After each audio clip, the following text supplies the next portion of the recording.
have to up the combat to murder you. No, you don't. No, we. Hey, Graham, no.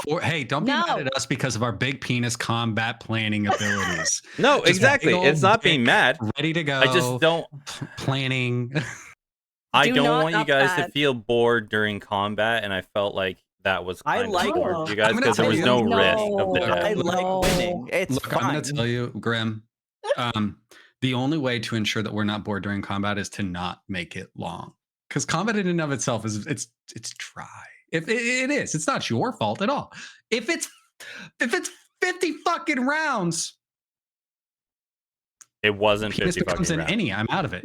No, that's what I'm saying. Like, No, I'm if just- it was. if it was, then I'd be like, oh, this Yeah, is If it was a whole session, that would be the too big if it was 50 rounds. I finished my spells.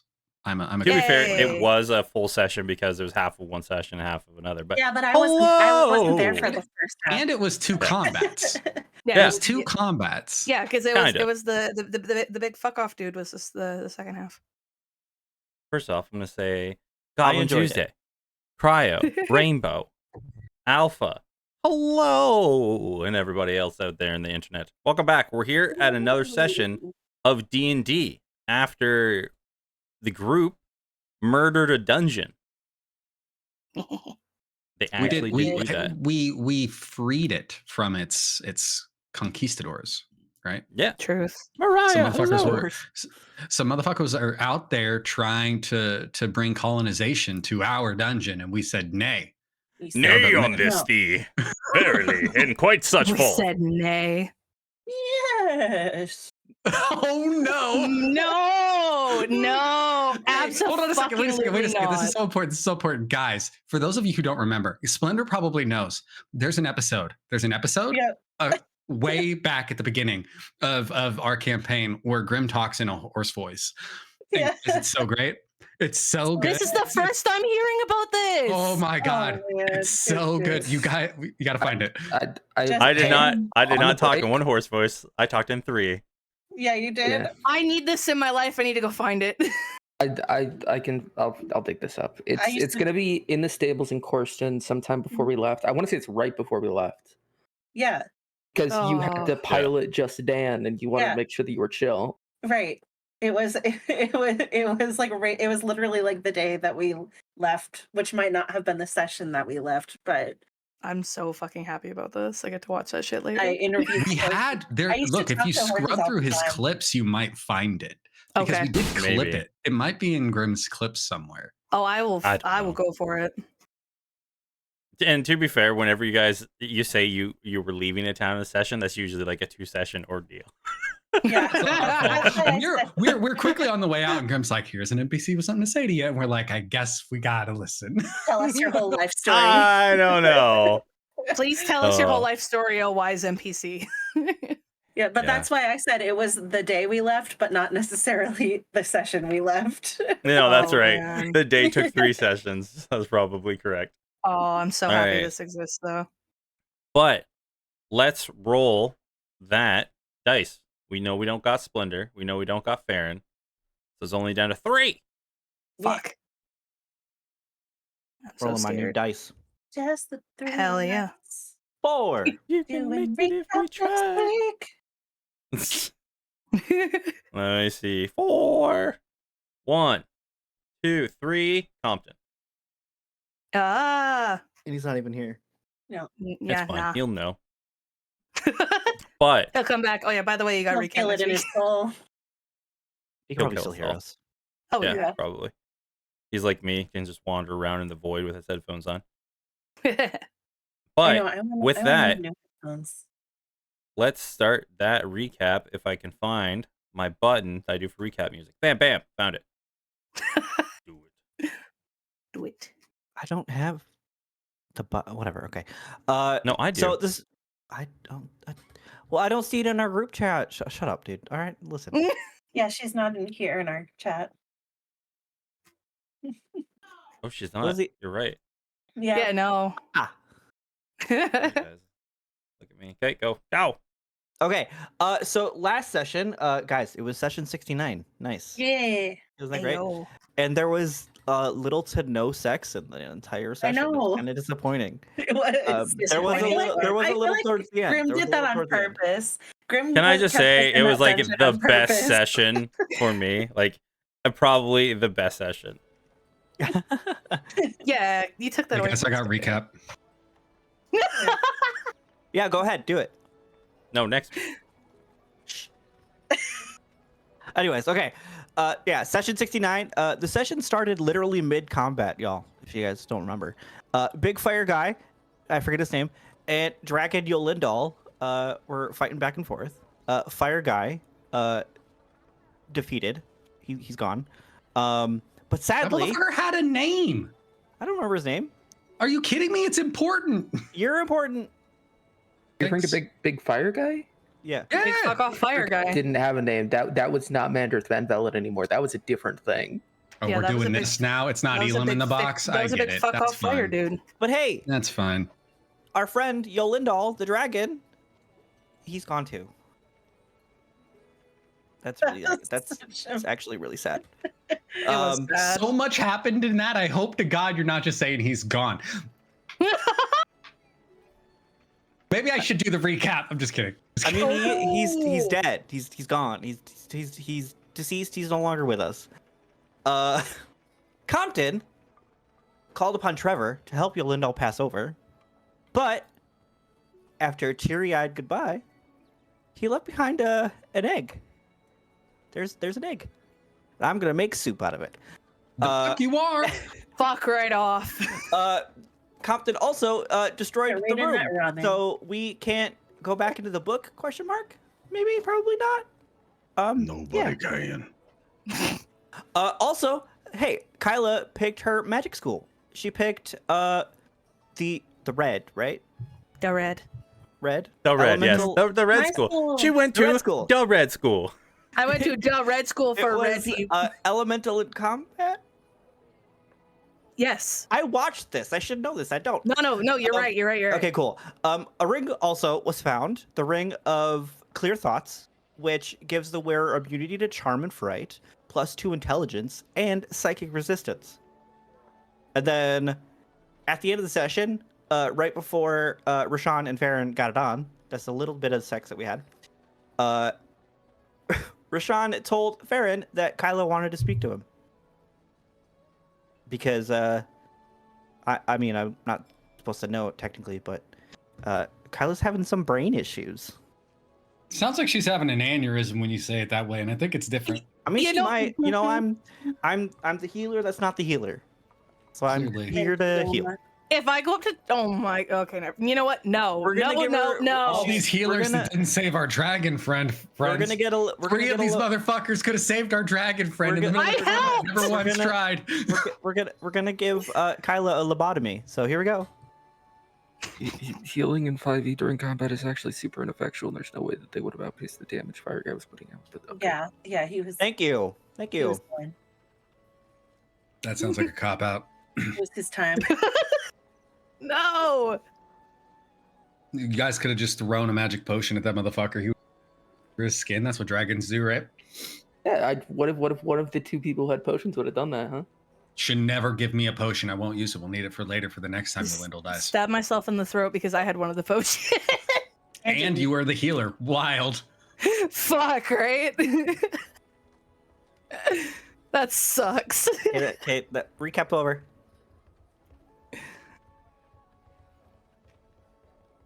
Wait, really? I was watching No, there the was- rest of the course, I got distracted. We did in the session though with kind of like there was that pan out where all of the crew from our ship were making their way towards our house because they're going to be staying there, and I think we were getting ready to set off because we did wake up the next morning. We woke up the next morning and we were getting ready to head out of the house. So we aren't in the house. We are on our way through the street. That's where we start, right? We're not. That's in up to you guys. You summer. guys can start on the streets, or I- you're all waking up and you're in the process of getting ready to leave. At this point, I will let anybody who needs to finish anything up in the house, any conversations to be done can be done, but by all intents and purposes, you all will be moving throughout the city sometime soon. Okay. Raina and Compton bang at least twice before we leave again, only because we got that really good bed. Yeah. and the swing, and like we're gonna be on the road, and we got to utilize these things before we're gone, right? Right. We could never see this place again. Right. Yeah. Do we utilize the kitchen table? We'll talk about that later. This is fine, guys. It happens a I'll couple get times you in up the early. house. Hey, I'll Yeah. get you up early. Yeah. Here we go. This is what happens when you let me design a house. Every room is a sex room.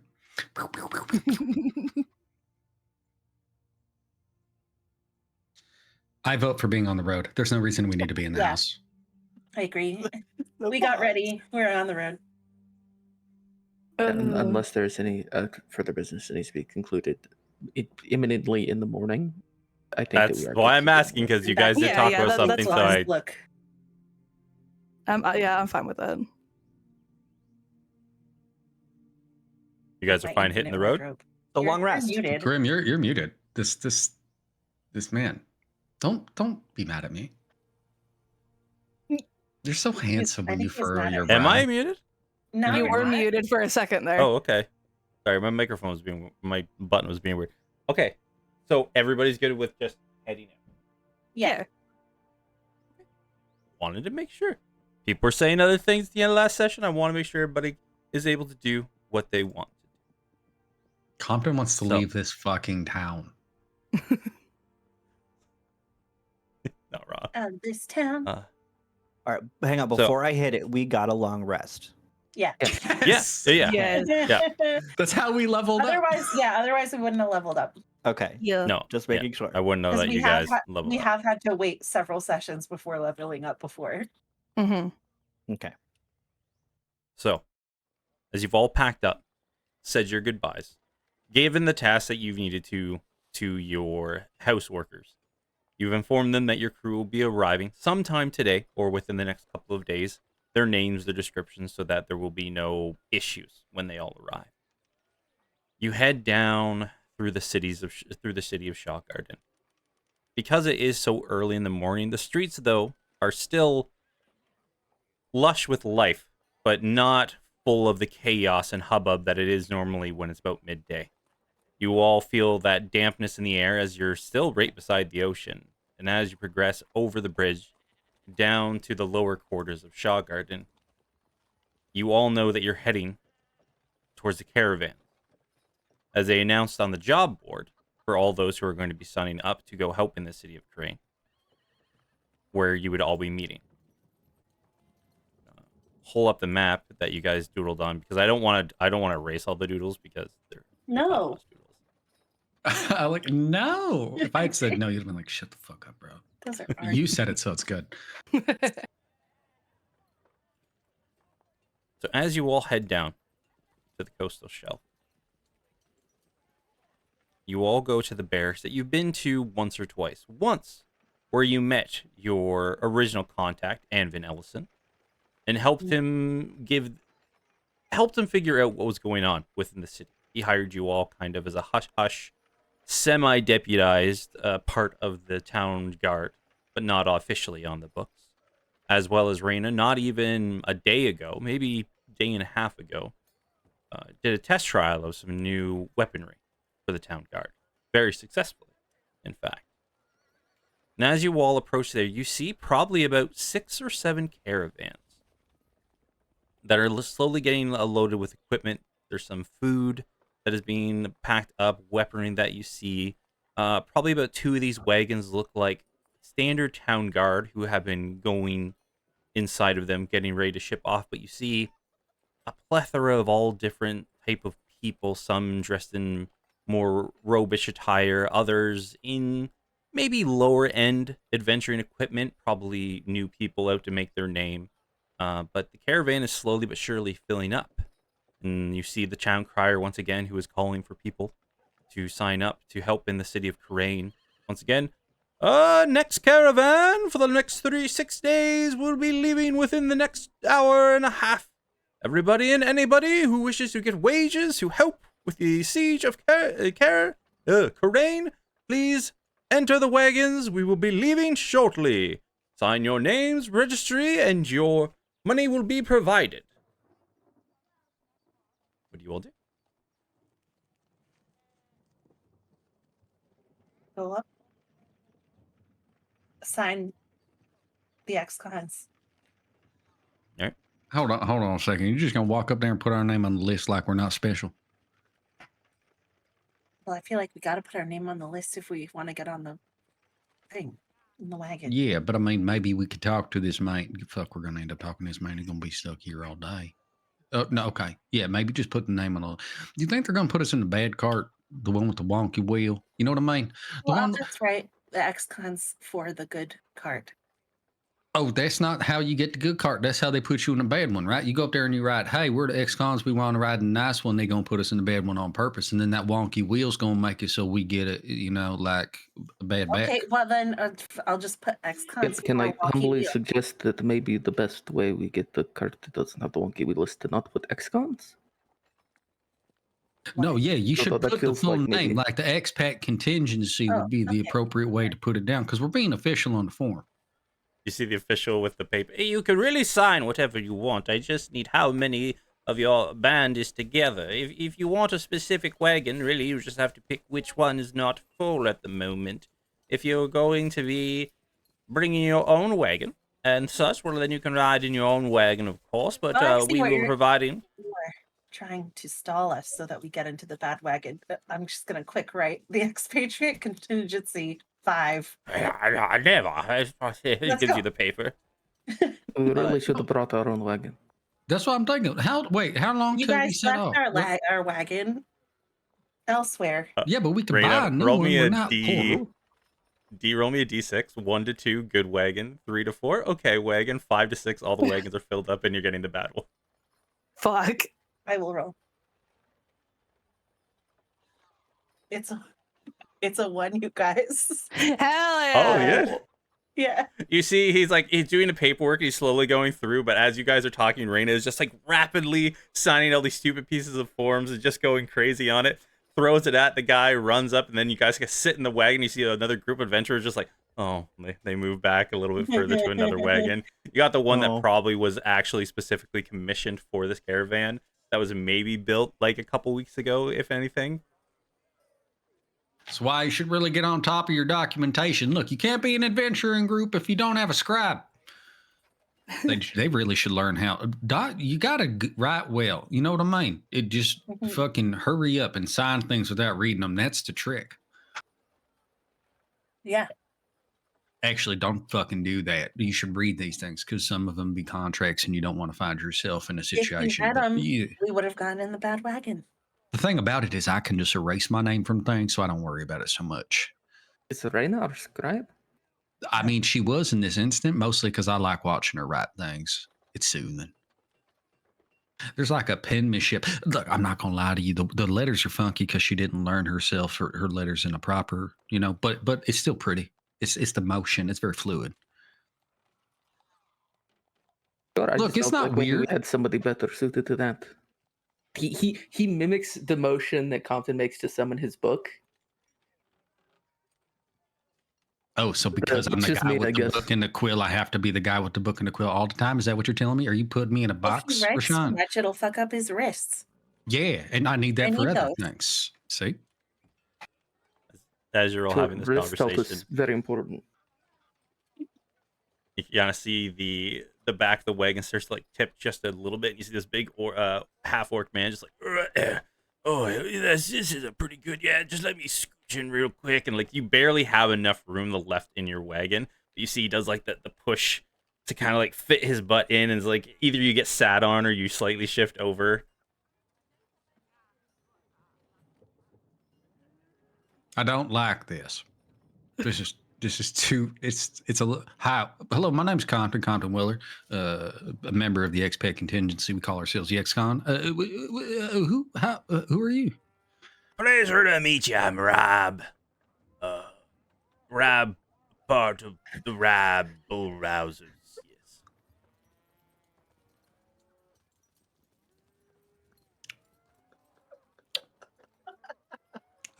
There's a taste in my mouth, and I can't place it, and it's a little bit like iron. I think it's blood.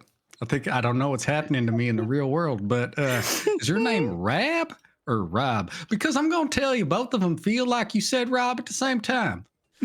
Oh, Rob. H H A B. Grab. All right. Rap. Got it. So good. So good. 2 H's, huh?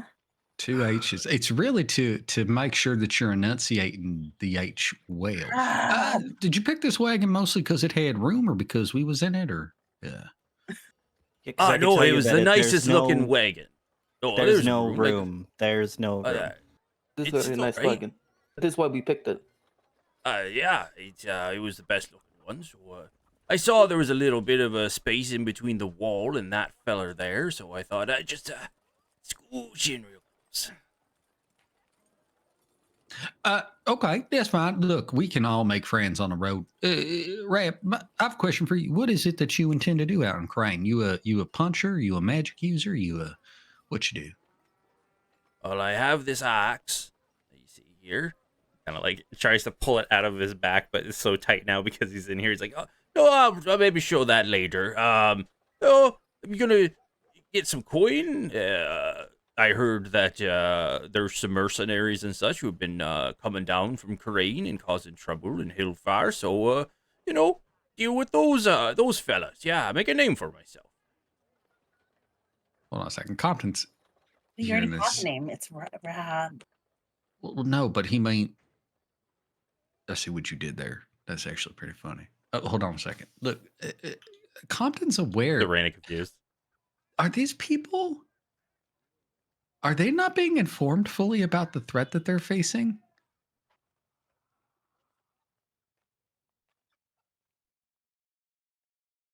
God? As far as you all know, everybody's been announcing just the issues in Crane. So wait a second. You mean tell me all you know about right now is some mercenaries causing some troubles out of Crane? Yeah, you don't know what's. You signed up, you didn't even know what was going on. Yeah, there's a bunch of, it seems some banditry and bandits and such, and some of the citizens have been going crazy and aligning themselves with the bandits and just, they've taken over the whole town. No one in or out. It's crazy. They actually even, some of them crazed madmen actually went down and they pillaged the town of Hillfire. And then, yeah, after that, they started hiring us to go in and deal with the situation. Okay. Where did you hear this information? Points. Looks at the wagon, points at the sign-up desk that you were all just at. Yeah, they're over there. Right. Okay. So it was funny though, because you don't say that we're misinformed, but I feel like maybe you're under prepared. Is this a covered wagon, Grim? No, none Okay, of these cool. are covered wagons. Compton's going to flip up his eye patch and look towards the direction of the fuck off tornado fire thing. Yeah. Is it still fuck off tornado of death? 100%. Yeah. Okay. Yeah. So, Ray, I'm gonna put this back. Don't worry about it. Don't look at that. It's bad for you. Here's the problem, right? Is that I think you are expecting to deal with a bunch of folks that might be people, but as far as we've been informed, some of these folks is people, but there's a high likelihood that you're going to be dealing with entities from a different plane of existence that are truly just terrifying in nature and existence. I've heard bandits can be quite ferocious and terrifying in existence. Yep.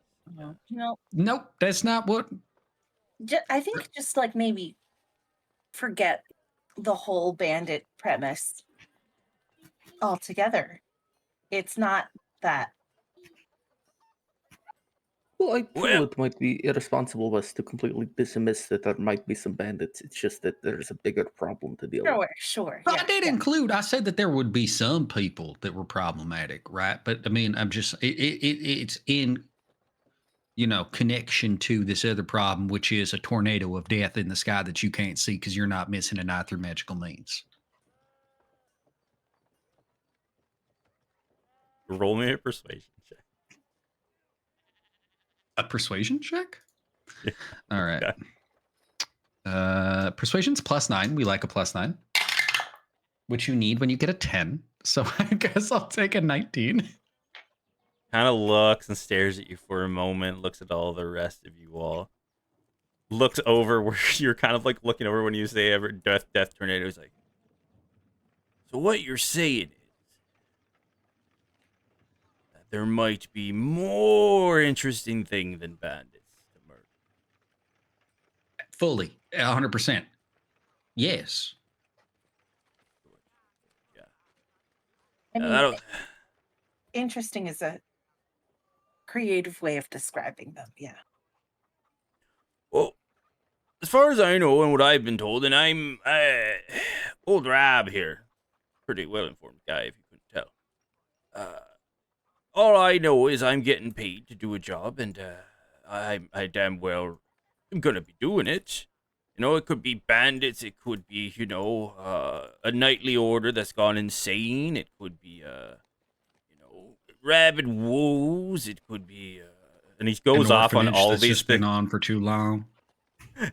He just goes off on this tangent of all these creatures that it could be. None of them really, how would you say, world threatening by any means, just everyday adventurer things they have to deal with. Could be a group of harpies that have been aggravated from the mountains. It just does not stop going. But old Rob here will help take care of it. Compton's gonna lean forward and be like, "Okay, look here, Rab. This is is the cart moving? Are we gone? Are we fucking just chilling here waiting for them to kick off this caravan?" You're just chilling, but it will start to head out in a little bit, probably like 10 more minutes. Okay, I'm gonna put my hand out, and on top of my hand, I'm going to effectively cast minor illusion, and I'm going to create a minor illusion image of the shadow demon entity thing that I saw when Yep. I was being absconded with and all of that bullshit. And I'll be like, okay, so see The Death this House, thing. yes. Yeah, this thing is what we're fully expecting, plus bigger ones that we don't know what they look like. To be honest with you, and what we do know that they don't like the sunlight, right? They stay in the dark. That's helpful. So stay in the light, and maybe you're all right. Stay in the light, you're all right. Hey, write that. I'm the one who writes stuff down. I'll write it down. Remind me. But this is more what he's talking about. Looks at it, sees how it looks all sickly and malformed, and just like it is a grotesque creature. But even you remember they didn't look that threatening when you got very close to them. He's like, even better. I've seen bandits double healthy as this one here, easy to murder. But why doesn't it have a face? You'd have to ask its creator, I suppose. I don't know. I could tell you that they come into our realm through a portal that's made out of the hearts of dead folks that turn into some weird crystal that traps souls. It's a whole process. You don't want to get into it. You got a next of kin that should receive your money should you fall? Like, who should we send back your earnings to in the event that it don't work out? Ah, yes. I do have a next of kin. His name is Raban. My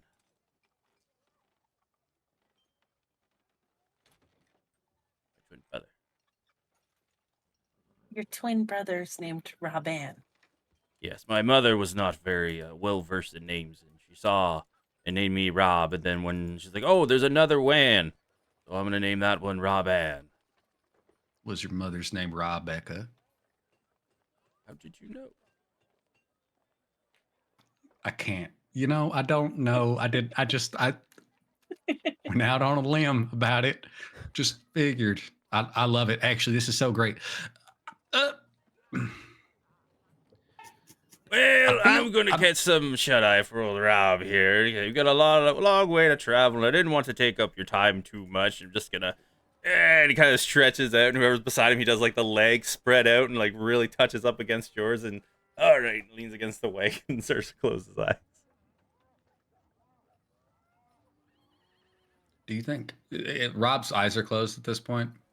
Mm-hmm. I'm gonna lean over to Raina and be like, "You think this is a wise man? I think he's a wise man?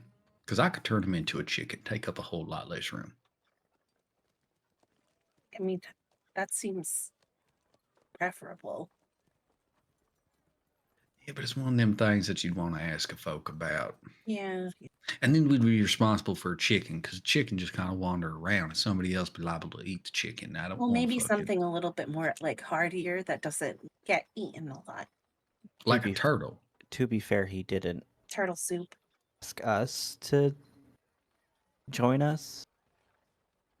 I do, Farron, I do think that you should know we don't own any of these wagons, right? We are part of a group of individuals on a caravan going out to do a thing. It's not Clearly, our this wagon. wagon was full. You know what I like about you is that you've developed so much in my time knowing you, where previously you were just shy about everything, and now you're like, fuck you, I don't know you. So quickly. It's really nice. Mostly because I don't got to do it. So I can be nice and you can be bad. And then together we're kind of like even. You know what I mean? Did you just call me an asshole?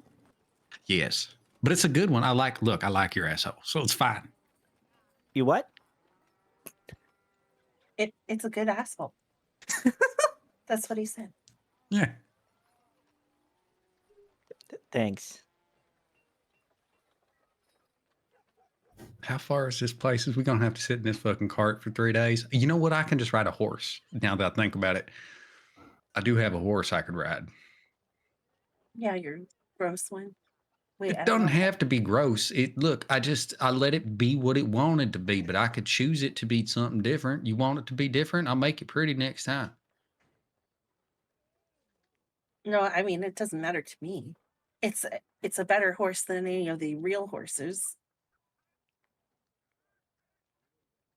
And as you're all having this conversation, you see like someone goes up, sits up where the horses are. He's like, "All right, we're gonna be heading out now. If you, well, you don't know that you had time." And it's Shaw. It starts going. The wagons start going up through the city of Shaw Garden.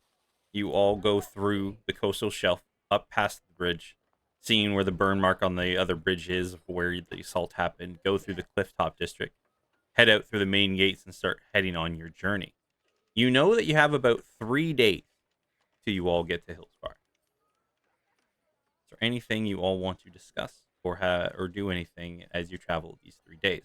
Every night you will be stopping. Everybody can get out, stretch their legs on the caravan.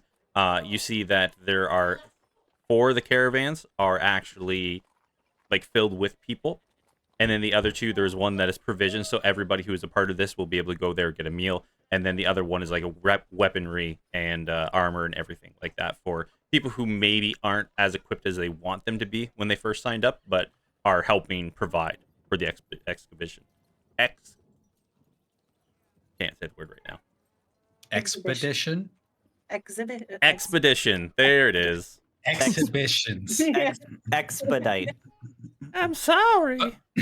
I do know what Compton's going to do for 3 days. I think that there's a couple things that are just narrative movement. He will kind of meditate for a number of hours a day working with Trevor on the thing that they're working on. Really trying to kind of like fine tune that, especially after. And I think what it is after Farron pushed in and we had that ability to kind of really manipulate Farron's presence. Compton goes, "Oh, there's some new data. Let's apply." Right. So I want to work on that spell. And then I want to spend the necessary, I don't think it's time. I'm almost positive it's not time related. I think it's just a per day thing, but I get to make a scroll every day. Yeah. At level 10. So yeah, I because think, you're that crazy scribe, it literally takes you almost no time at all. It's just money. Yeah. I'll figure that out because we could just set that aside. And I don't even think I think it's just like you use regular stuff and it becomes, whenever you finish a long rest, you can create 1 magic scroll by touching your wizardly quill to a blank piece of paper or parchment and causing 1 spell from your awakened spellbook to be copied onto the scroll. So it has no money component. I'm using standard paper. It's just my thing goes onto it. You're gross, but continue. Well, the thing is Compton's going to talk to the this is a military effort, right? So he's going to talk to whoever is by rank in the charge of provisions the convoy. master. Yep. Okay, and say, Yep. "Hey, what do y'all need?" Right? Because he's the purpose of this isn't for him to go and sell these. He's going to fully gift this to the effort once we get there. So I'm gonna generate spells that meet their needs in that regard.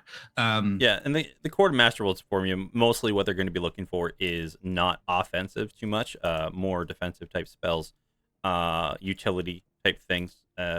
They have firepower and weaponry, but if you have anything that can assist with, you know, maintaining people and getting them out of sticky situations, then they of course would prefer that. Then effectively it'll be three scrolls of expeditious retreat. Fantastic. Because it's like you need to get out, you're gone, right?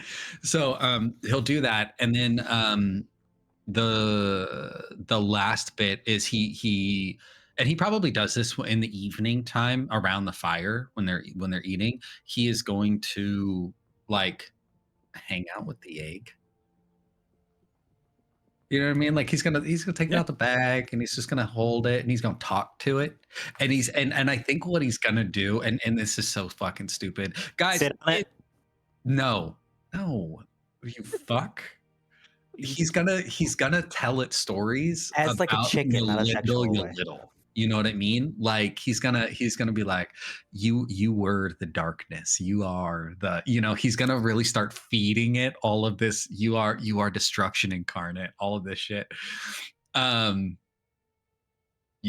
So that's it. I like that. But that's my 3 days. I want to spend Yeah. my first day having taken a few sticks from the tree in our backyard and crafting like a tiny bow that shoots like toothpick-sized arrows so that I can shoot them at Rab while he's sleeping and just like to pass the time, have fun, pass the time. Then at night, I think that Raina would be pretty, feel pretty cooped up through the day, having spent all day in the wagon, and so I'll run around with icicle teeth, not haphazardly, but in a in a more exercisey way. All right. And I also will put my, I was going to say my egg, but I'm going to go up to Compton and be like, do you think I should be talking to my seed? I never thought about talking to my seed. Do you think I should do that? Well, I mean, it seems like it's standard practice to talk to your plants. I've heard that that's good for them to talk to them, and like they like I music. can talk to plants. Well, no. Okay, you're fucking it up though. What I meant was like for normal folk who can't talk to plants, like they talk to plants anyways, and then it's supposed to be good for plant health. And I don't know what that's like because I don't think plants get constipated. But the point is it's supposed to be good for them. So maybe you could talk to the seed. I don't know how seeds work though, because the seed could be dormant forever, and then it just like sprouts up. So I don't know. You should maybe if it makes you feel good. You should do what feels good to you. Well, if it's going to be good for the seed, I want to do it if it's going to be good for the seed.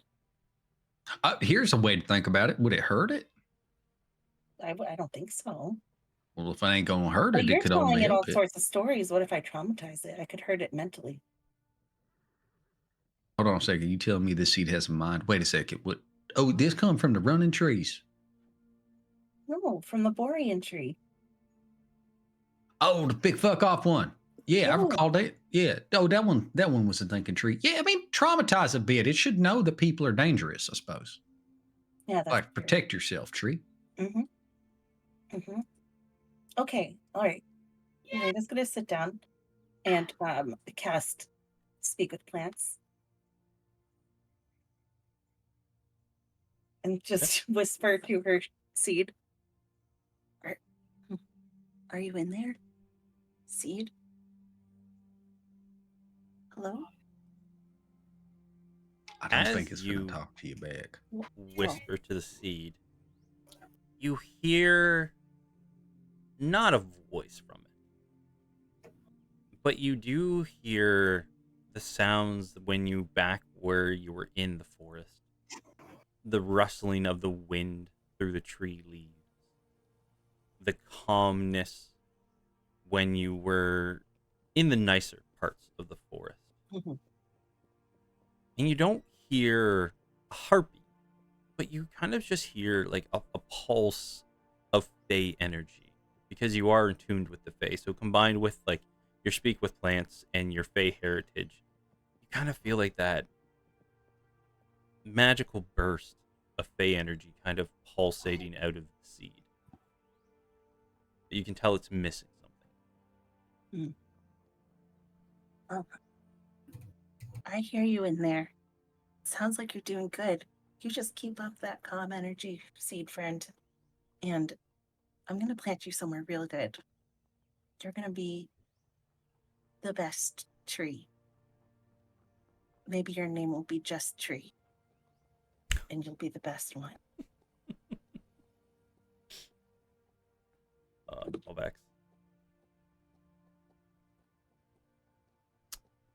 Roshan, Farron, Kyla. The first night when we stop, Sean is going to, as slyly as possible, while Compton and Raina are eating or talking at the fire or whatever, he's going to gather Kyla and Farron and just kind of go for a walk.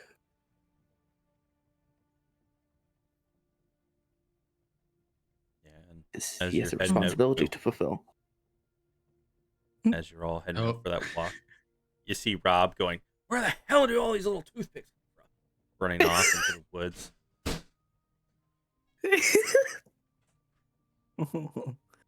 The poor man.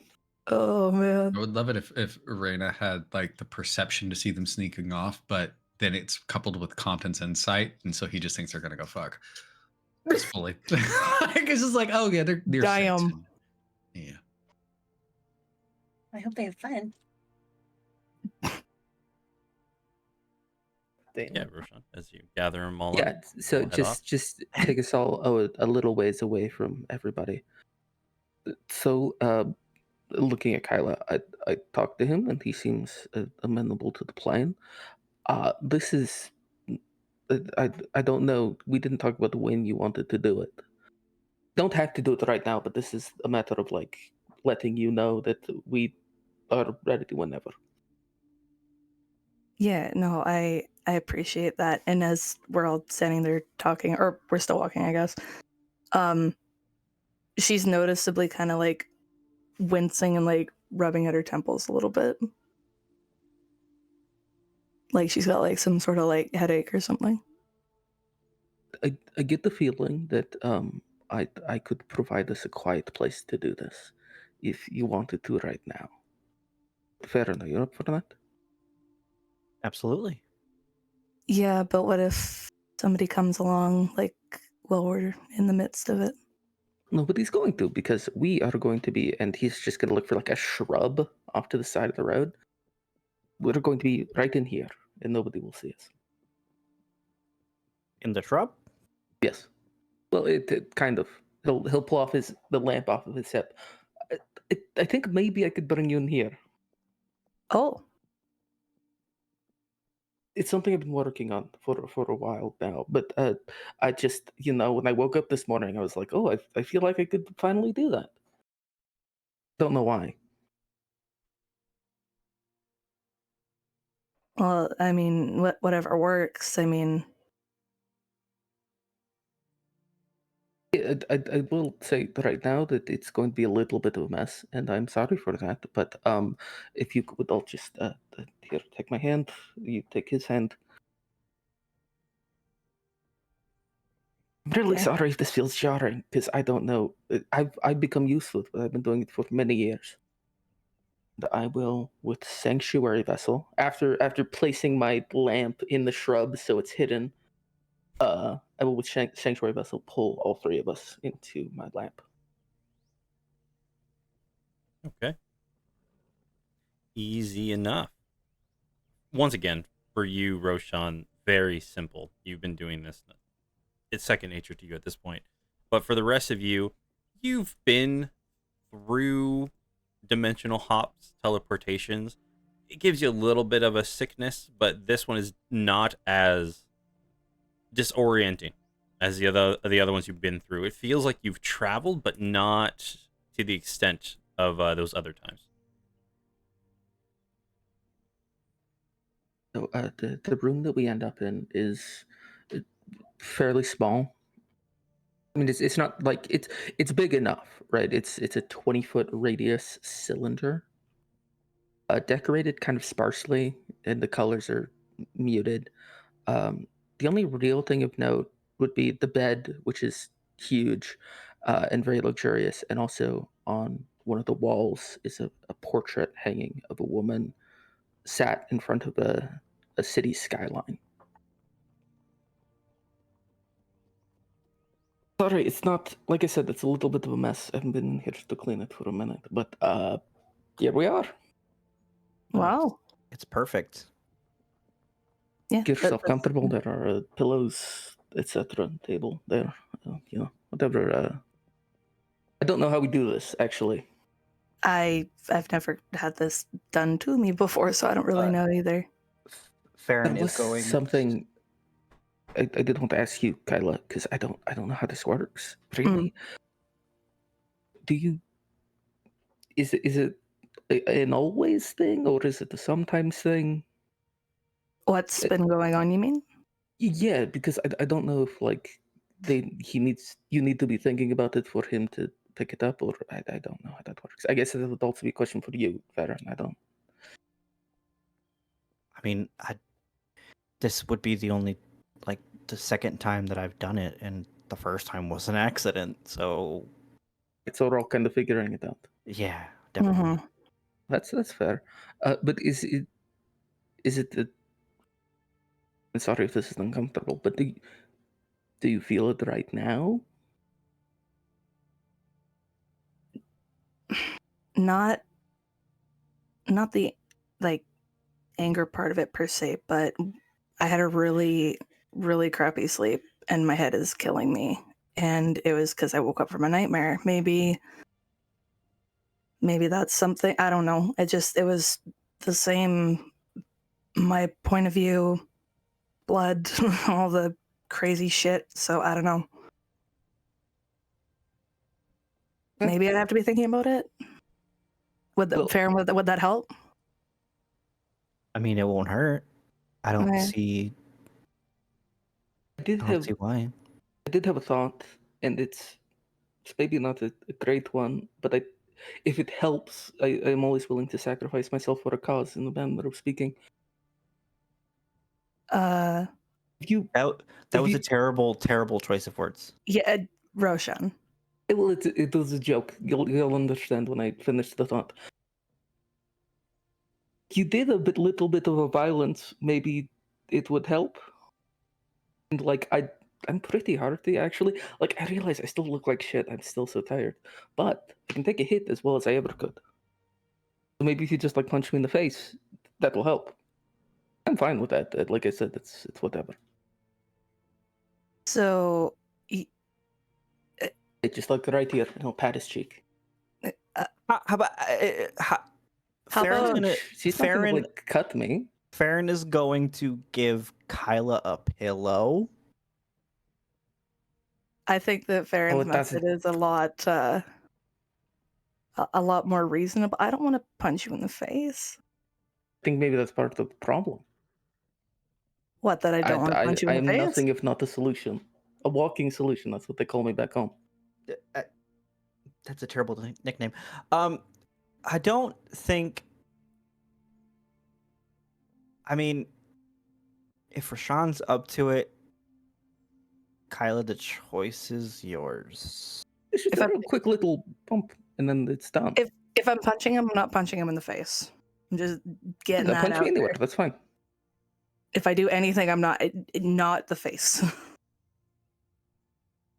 Because that You have to promise me that you'll really go for it, though. He'll like run a hand across his chest and do away with his mage armor, so it's easier. Mm. Come on, it'll be fun. Oh, I'm actually kind of looking forward to this. why? It's just a fun little experiment. Like I said, I feel like I have to utilize myself somehow here, and just being present isn't enough for me. It really is, but you. But it isn't for me because it feels like you're doing the dangerous thing, and she's the one being helped. We don't know it's dangerous. It might be. It might be, but we don't know. That me going into Compton, I almost said Rob. Me going into Compton's head was a total accident, and that was Rob's head. Fucking goddamn it, Compton's head. I did it. That was Compton's head. You know, maybe maybe in Kyla's head it's a meadow filled with bunnies and rainbows. I don't know. Hey, and no offense, Kyla, I don't think it is. That's okay. I will fully respect that opinion because it's the same as my own. Rabbits cause headaches, I guess. I don't know. I don't know about that. But yeah, whenever you're ready, both of you, just whenever. Oh god. Farron's gonna take the pillow from you and take 2 more pillows and situate them on the floor in a circle, and he's just gonna sit down crisscross applesauce on one of them and just wait. Fair, and I'm just saying right now, if you don't want to see me hit him, that's up to you. But it's probably gonna be a gut or a chest. It's fine. Do what you gotta do. I don't like it, but do what you gotta do. Okay, so Kyla's gonna kind of look at Roshan, feels bad for like half a second, and then all of a sudden just kind of like zones in on what I'm supposed to be doing. And just balls her fist up and just drives it right into Roshan's gut. The left hand, not the crystal hand, left hand. He is fully letting this happen. What's your strength score? Mine? Probably ass. Let me look. My strength is 15. What's your modifier? +2, so 17. So you do 3 points of damage because you said you went full out. Yeah. But, Kyla, Hmm. would you feel any anger in this punch? No. Right. First of all, are you good, Roshan? Like No, I'm fine. It hurt. I'm not gonna pretend like it didn't, but I'm not like dying. yeah. Yeah, no, that was a good one. It helped at all, or No. so violence isn't enough. No. Fuck. You said you were mad. I know, but I don't. When was the last time you were actually like mad? When I went to the temple with Reina. Think back. What got you in that mood? You don't have to say it out loud. Okay.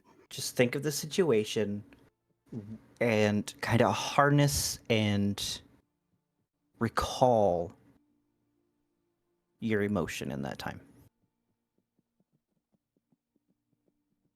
And she's still standing there. She closes her eyes just to like try and backtrack, think of what it was.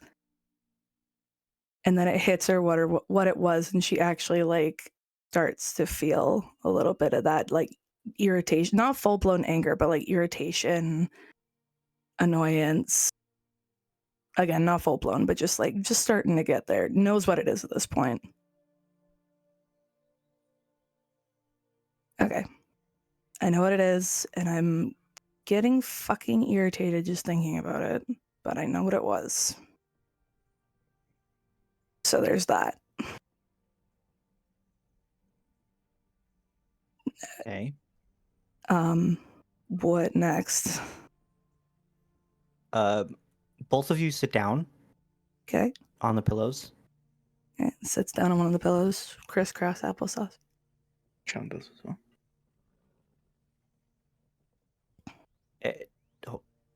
we were told to hang on by our god. So okay. so By our God. Baron is going to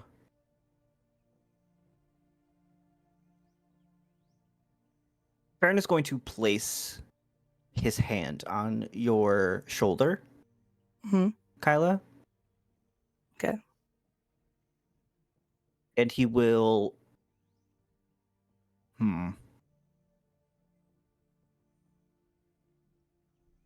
and he'll look at your chest, and I know that's gonna sound weird. He'll look at your chest and he will see your breathing and see that you are getting agitated, and Mm. he will cast detect thoughts. Yeah. And that is Cool. not at base level. That is further. Oh. So, God, Baron, here's all you want. Mm-hmm. so once again, this is what you are diving into if Kyla does not fight back to it. I'm Because not what you fighting can back. do is this: you can guide them to think in certain areas by asking them questions. When you dive in to detect Mhm. thoughts in Kyla, you feel like you are being given information. Unlike when you were probing into Compton's, you felt like Compton, you were pulled into his mind. Like that was a visceral reaction that you had no control over. It almost felt like you were invading his privacy and he pulled you in and kind of taught you a lesson not to do this, right? His Mhm. was more of like a structured where you could see memories. It was like a hall. It was like a hall of warped mirrors when you went into Compton's mind, because you felt like you actually went into there. Here you feel like you are just scratching the surface of whatever Kyla is thinking of in that moment. You're purely detecting her thoughts now, using the spell as you've used it once or twice before, unlike when you interacted with Compton where it looked like you were diving into memories. This one is once again, it's back to that you are able to see what the person is thinking about.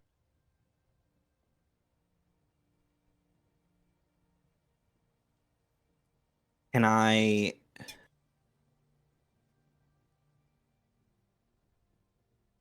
pry even further? It depends on what you're looking for. Like you can, once again, you can talk to her and try and Mhm. direct to what thought you want her to have.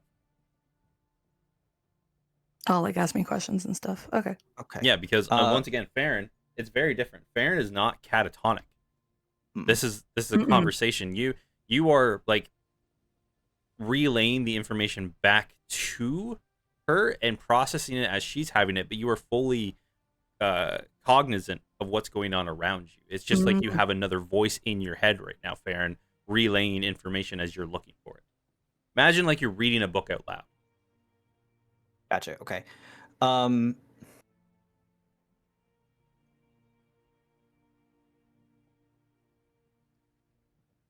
Farron's gonna ask how what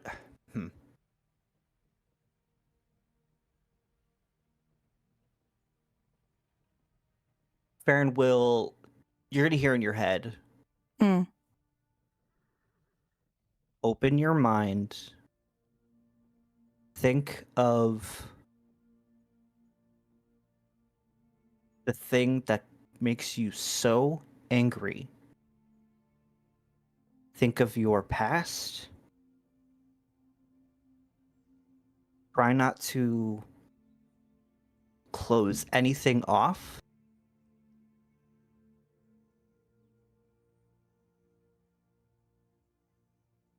And he'll dive deeper with a combination of the telepathy and the detect thoughts. Try to get even further. Mm. Farron, roll me Mm-hmm. your spellcasting modifier. So if it would be like wisdom, use your wisdom modifier. Just roll me a d20 plus your spellcasting modifier. Okay.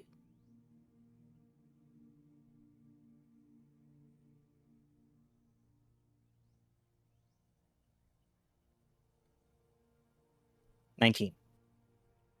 I think it's very good. So for you, Kyla, it's whatever you would think of when Farron is telling you to do this, right? Mm. But I will say, once again, it's just he detects your base thoughts, whatever you are thinking of at that moment.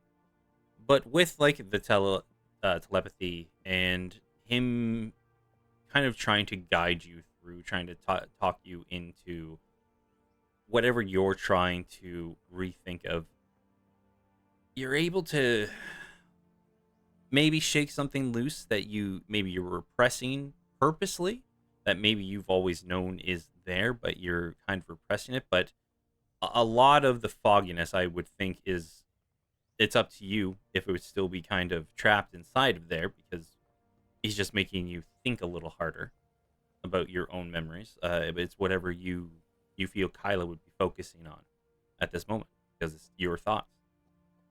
Yeah. So she heard Farron and she starts thinking a bit deeper, trying to recall certain things. And the one thing that like gets her really fucking pissed off is she remembers her dad and the rocky, tumultuous relationship she had with her dad. Her dad was never really there. He fucked up a lot of shit in her life. And as he's doing this, like where she's sitting, like she's got her hands down on her legs and she's very slowly, like without even thinking, just like almost like digging her nails into her legs because like she's getting that fucking pissed off.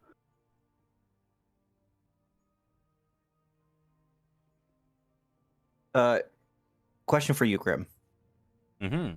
And when I'm detecting thoughts, can I, like, do they show up as like pictures? Am I in a scene or? Not as much. It's just, how would I say this? You would be gaining insight to how this memory is affecting Kyla. Okay. Like you would understand the emotional state she's in when she's thinking of it. Like this is maybe where her rage comes from. Like you can It's just kind coming of in as just information on this one. This Okay, isn't like a okay. viewing it as like that 3D image that you've gotten every so often when dealing with the more arcane side of things, the more advanced type magic that you've dealt with in the past. This, you are just recalling the information of the thought she's having and the emotional state that it provides. Is it like a love? Is it a hate? Is it a joy? Is it a despising? Does it cause anger? Does it cause sorrow? What does this information that you're being provided give you as an emotional response? Okay.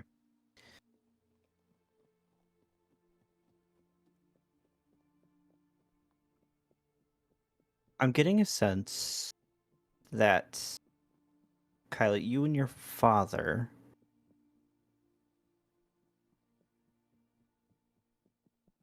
Mm. you obviously something happened. Did you have a rough upbringing? Did he do something like you loved him and then he did something and then it betrayed you, or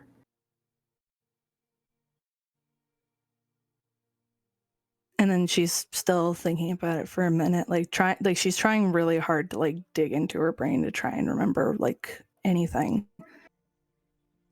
My dad was quite honestly,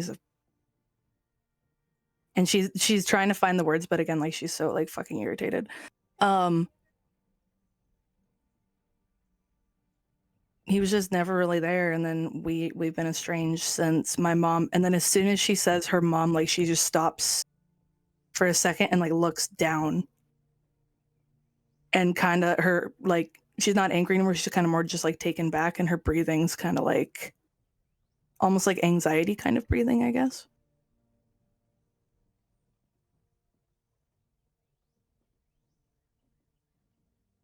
Can I dive a little further to see what she was trying to say? She let you in there, so yeah. Mm-hmm. It's whatever you're having as that thought, right? Like, he can detect any.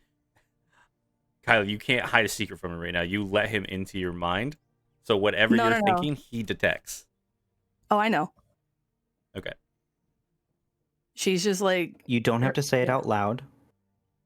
It could just be a secret between you and me. Rashawn does not have to know.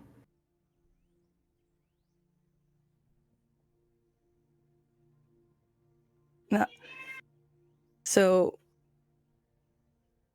basically, what had happened was with her when she mentioned her mom. Like, basically, it's almost like, you know, like you're shaking up a bottle of pop and then the fucking bottle like explodes. Like everything just kind of comes back. And wait, you're saying that Farron's saying that, sorry, like telepathic in my head? Mm-hmm. Okay. And this is all gonna be telepathic too. My mom. He was slandering my mom. And saying her cause as a cleric was ridiculous and trying to get me not to be, because he was like, you're going to be an idiot like your mother. But before that, I was something else. Before a cleric, I was something else.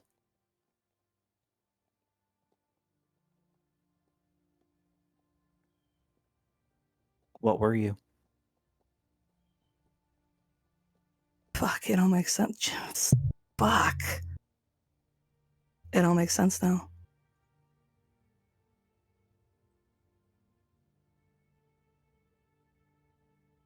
I was a contract killer before this.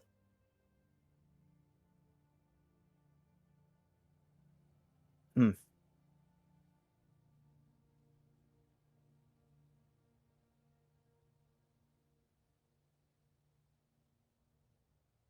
So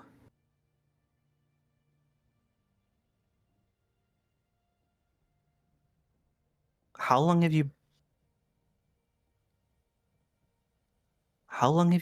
been a cleric then?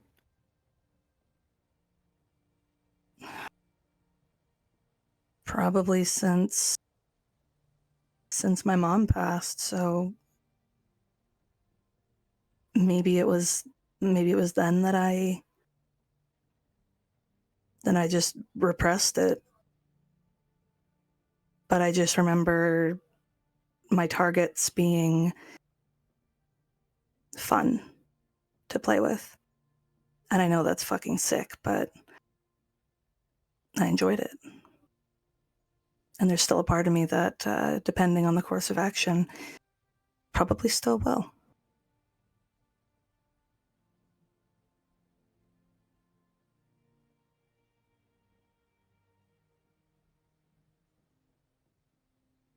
What we do in our past. And he's saying this out loud. What we do in our past does not define us.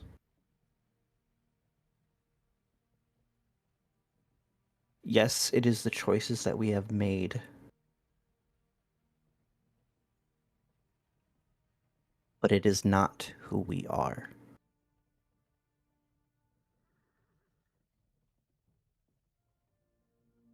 And she just nods once. Do not let your father win.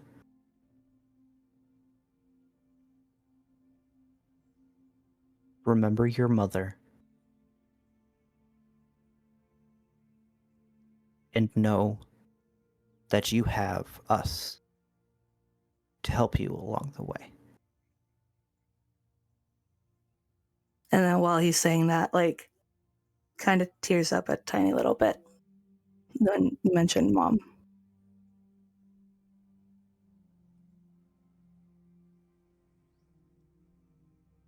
Is there anything else I should know before I leave your brain? Not that I can think of right now, but I trust both you and Roshan, so I'm okay with him knowing. For now.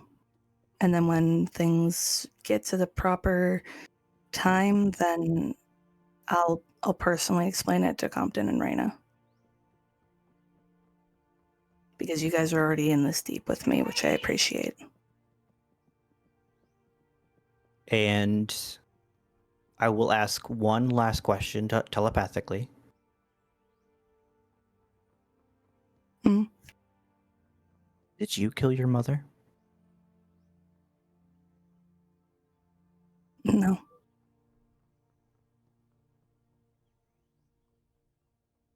Baron will nod and end the spell.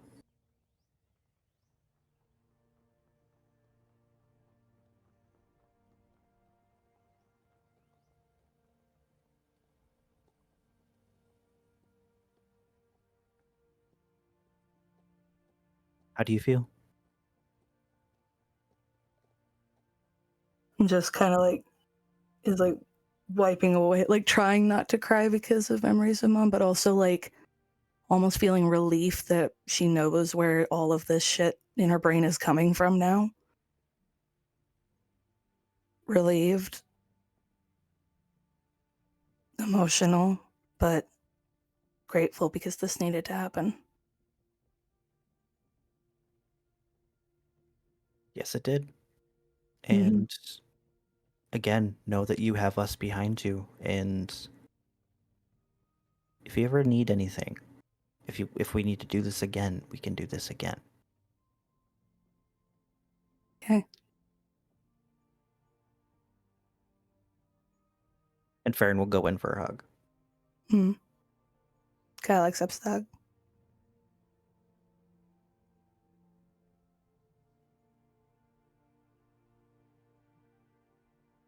And then look over at Roshan, who's just sitting there chilling. Roshan is sitting off to the side, cross-legged.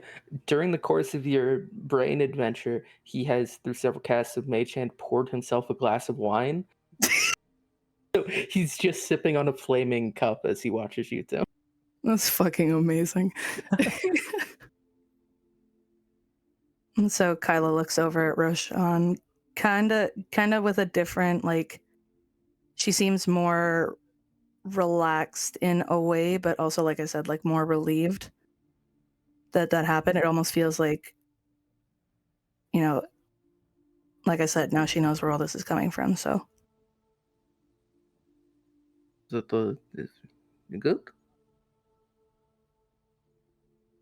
yeah, but there's some things that, I mean, Farron obviously knows, but there's some things that I need to explain to you. Okay, well, the fact that you now have things to explain, that is good. That means you've learned much. And I'm very happy for that. Mm-hmm. And then, oh, good.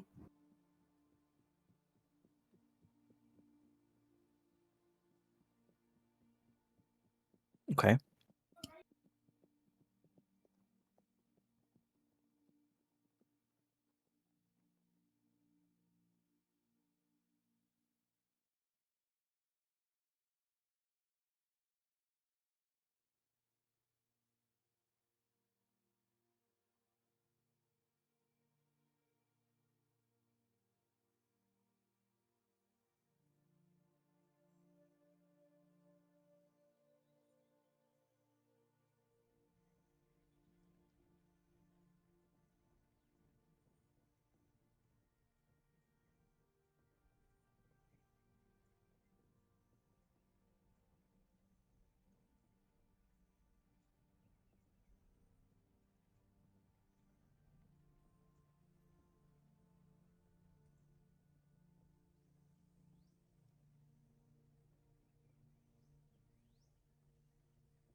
Farron will I was. My apologies, to everybody. I'll go again. Oh But as you, no! because you did your spell DC so high, every time there was those moments, like when she talks about her past not remembering it, there was the memory of Elder Jax. When she talks about how she goes through training for being a cleric, there's that calming emotion of the name Elder Jax. When she feels like she repressed all of her memories, there was an angry, emotional state attached to Elder Jax. And just this name, Elder Jax, kind of keeps going through when she's recalling her memories, even though she never states them verbally to you because you dealt so deep. Maybe you were getting her thoughts that even she wasn't thinking she was having at that moment. And you said it was anger that she feels with this name? No, very conflicting emotion at some points. Okay, Towards this Elder Jax, it was very calming, very trusting, anger, like a mix of emotions. It's very odd. Sorry about that. Kylie, you can continue on. Just need to give Farron that. No, that's all good. It's all good. Farron will make a mental note of this name and kind of keep an eye on Kyla for at least the rest of the night. And he's not going to say anything. He has a secret that he's not going to tell.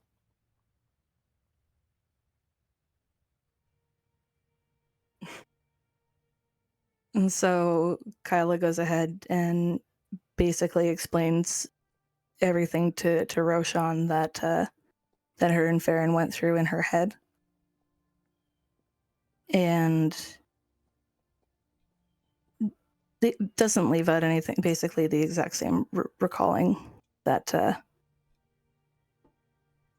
and Farron had. That is very difficult business. Mm-hmm. And then she looks at both. She kind of like looks between both of them and says, "But I need to ask you both. You need to promise me this and keep it. Okay?" Yeah, of course. Absolutely. No, not all this. But if I start to enjoy too much, if you know what I mean, if I start to give in too much, by whatever means, you have to stop me. Ice knife you in the chest. Got it. Fucking Then, Well, I mean- but he'll say it with a little bit of a smirk. And she kind of like laughs like dryly, like understands. But for real though, Yes, I would- of course. I don't feel like it would go against you guys. I don't. But if there's any kind of situation like that, yeah. Okay. I will also ask though that you keep us apprised to how you're feeling, because it's a little difficult for us to gauge whether or not you're enjoying it too much. Yeah. Obviously, if you swing on any of us, yeah, that's pretty clear. But otherwise, it can be a little harder to determine. Yeah. No. Just to make sure we all check in with each other. Mhm. That's good. It's nice to have a plan. Yeah. Mm-hmm. So, is there anything else we need to do, or? I realized immediately when I said that it sounded like I'm trying to kick you out of my room. I'm not. The longer we're gone, the more likely it is that they might miss us. I mean, yeah, we might, I mean, they probably think that we're, Yeah, probably. It's with this group, it's safe to assume. should we head back? Probably. Yeah, sure. Do I just jump? Oh yeah. Yeah. Actually, it's a Farron will little- start jumping up and down. He will wait until you've stopped jumping, He doesn't stop Actually, jumping. It's a little bit like this until just snap his fingers and you two find yourselves outside. Damn. He's Get going to out, but I'm quickly. staying. He's going to very quickly finish his glass, clean it up, and then join them outside. Honestly, I'm just glad that worked because it would have been. This would have been harder if it hadn't. It's a work in progress. I think I this will- is a good starting point. I will just say right now, I doubt it'll ever happen, but if I ever run into my father, he fucking no holding back. Fuck that man. When That's was the all I'll last time say. You saw him. He became a fucking drunk and dicked off some. I don't know where the fuck he went, but somewhere. It was before I left, before the village got besieged. I know that. Okay.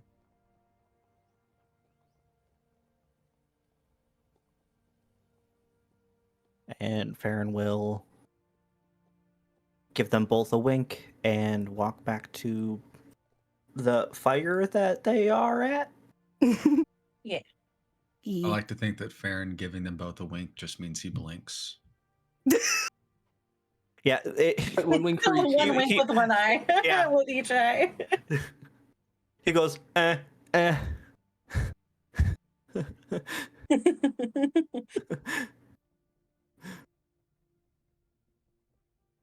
Stupid.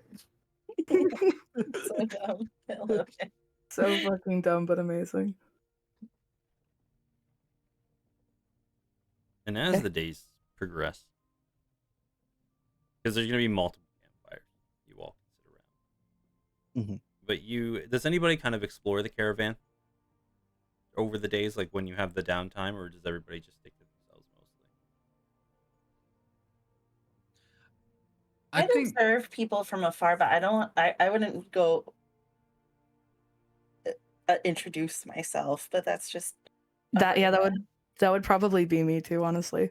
Compton fully goes and introduces himself. Yeah, of course he would. Yeah. Hi, my name's Compton Will over the expert contingency. Hey, what kind of thing do you do? He's looking for magic folk, and then he wants conversations with magic folk. That's it. Yeah. And you will find that there is an assortment. So, like, there's a lot of them who are either very new recruits or a lot of the older, old guard of the city of Shaw Garden, who are the guardsmen who have been either pushed off on this assignment or have been conscripted into it. Many of the guardsmen of Shaw Garden have been sent off on this. There are some other mercenary companies, a few individuals who are just by themselves. Compton, roll me a d4.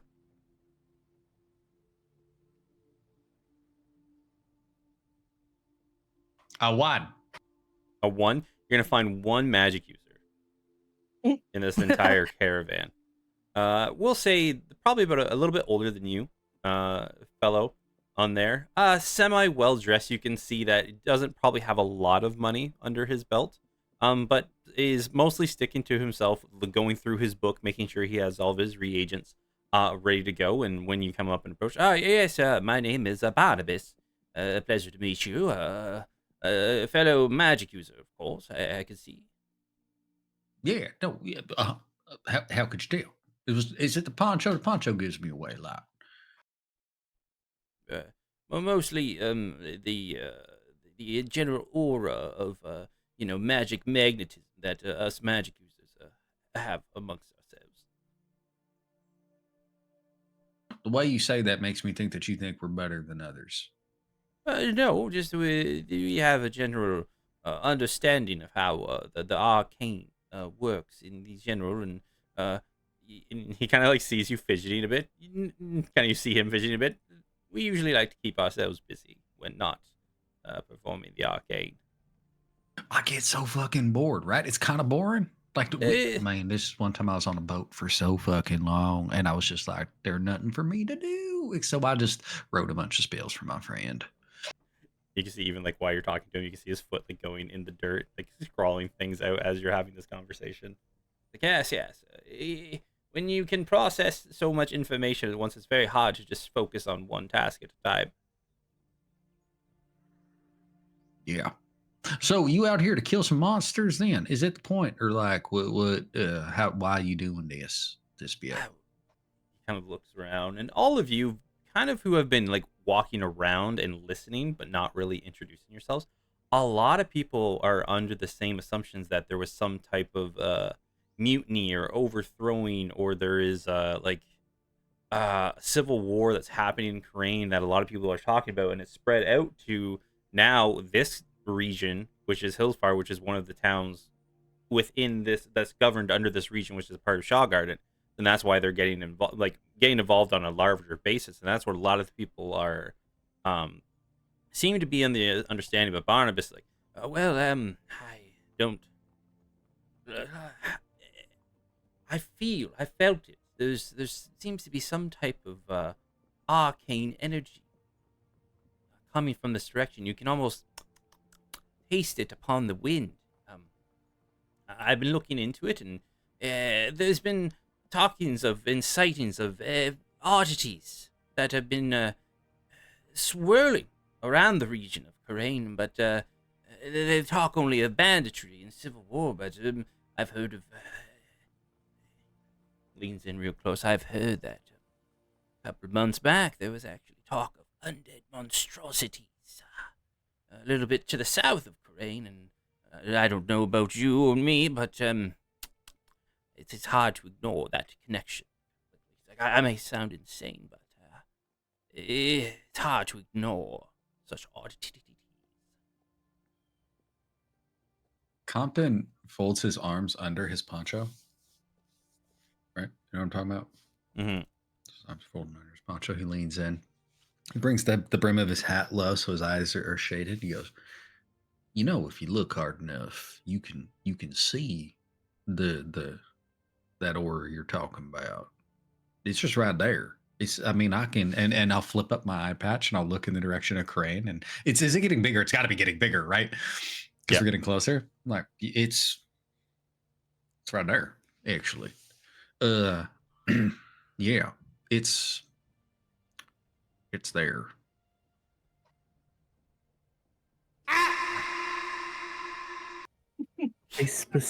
That's what it sounded like. That's what the aura sounds like. It sounds just Did like. they hear that? Sorry. Yeah. Oh yeah, they did. Hey, I don't know what I don't see anything that you're speaking of, any auras or anything like that. But maybe you detect magic a different way. Are you? Do you have like a long range detect magic? Do you have a spell like that in your book? If that's possible, then I might be able to exchange one of yours for one of mine. A little quid pro quo, whoa. Actually, no. I forfeited my eyeball in order to learn some necromantic spells, and then because of that, and being touched by somebody who's died and kind of taking over my body as a passenger. It's a whole series of events, but I would love to share some magic with you.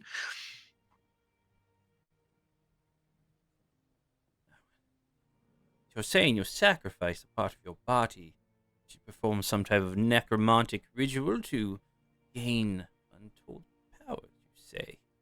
I tilt my head back so like the brim isn't shading my eye anymore, and then I'll flip up I'll just not even flip it up. I'm just gonna rotate my eye patch over so the gaping hole is just like looking at this dude.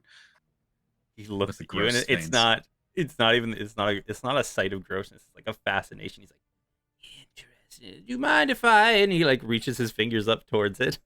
I'll stop his hand. I'll be like, okay, this is important for you to understand. I'll let you do this thing, but you have to know it's going to kill you a little bit.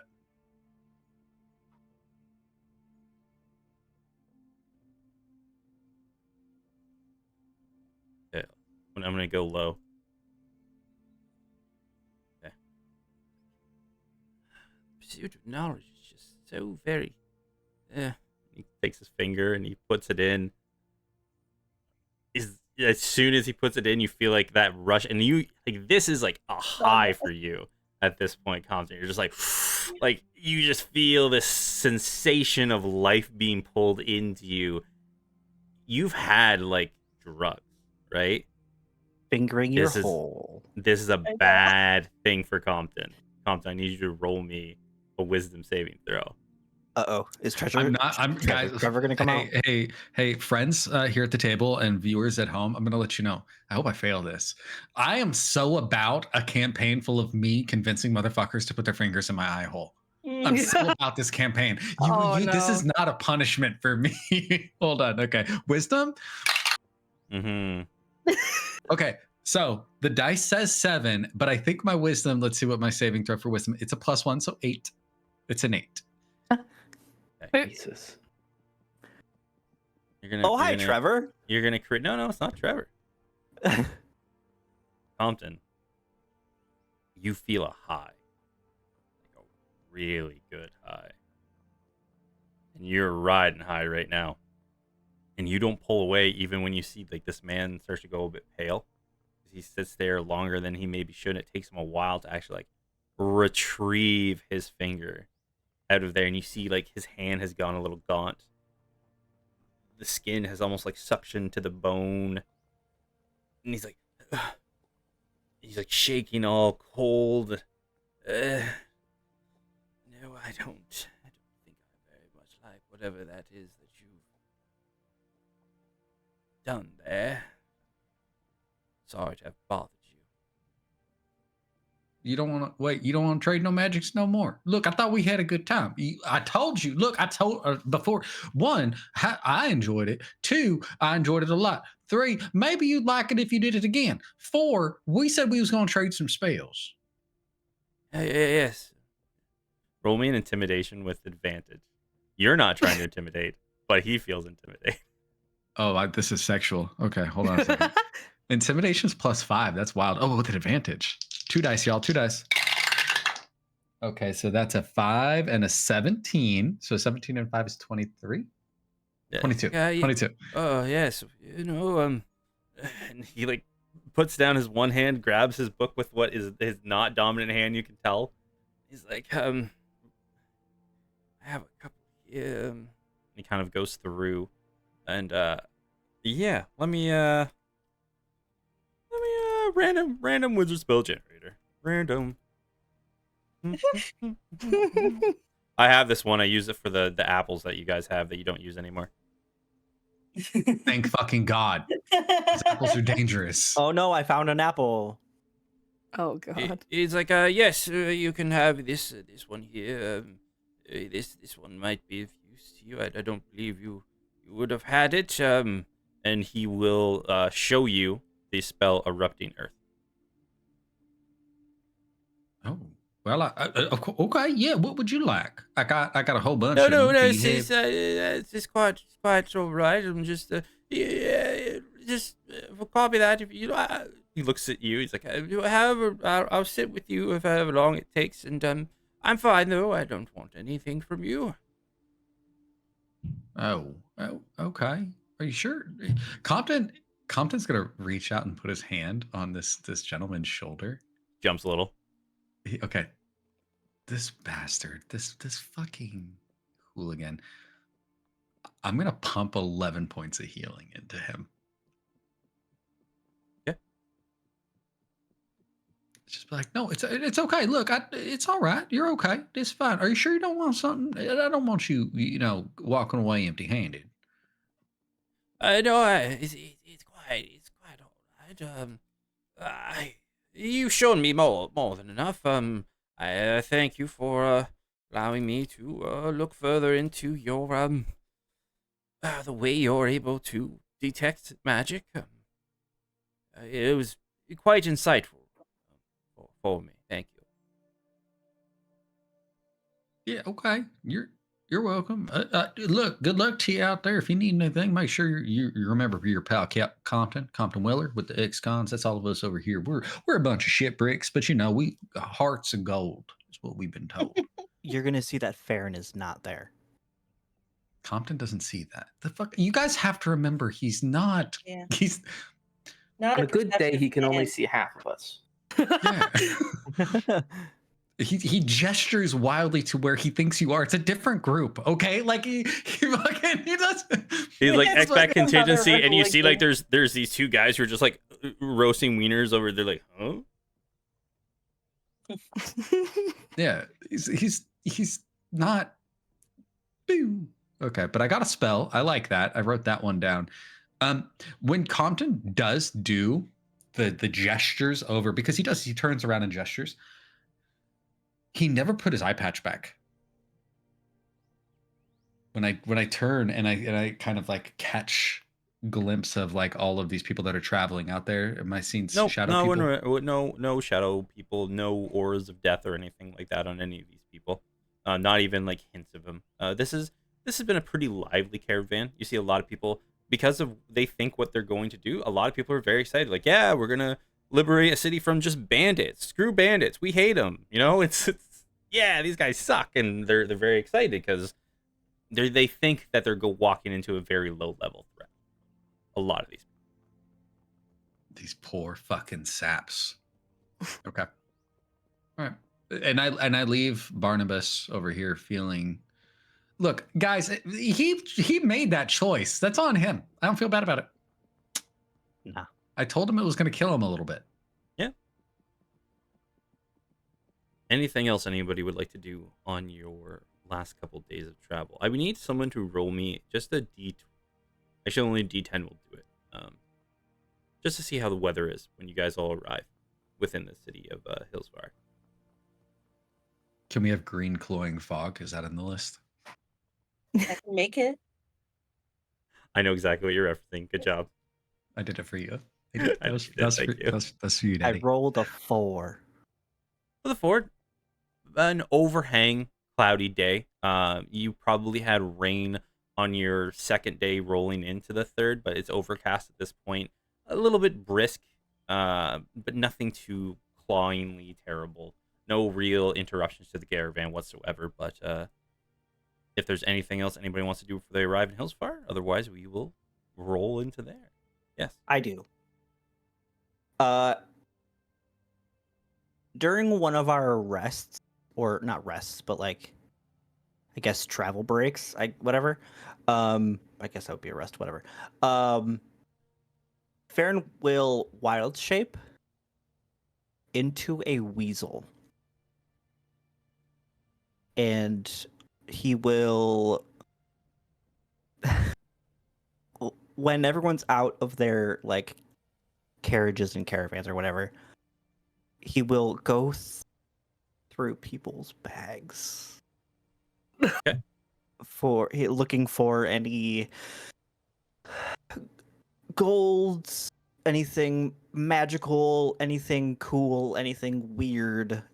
So you rob people. Got it. Roll me a Yeah. stealth check. Yep. Can I no, I'm not gonna do it. Never mind. A stealth. Fair in the Okay. weasel. That's a natural 20. That's what's going on. Okay, Hey! yeah. So you get in. 21. Yeah, over the course of the times, because you can last in here, I believe, for an hour or a couple hours at this point for your wild shape form. I think it's 5 hours. 5 hours.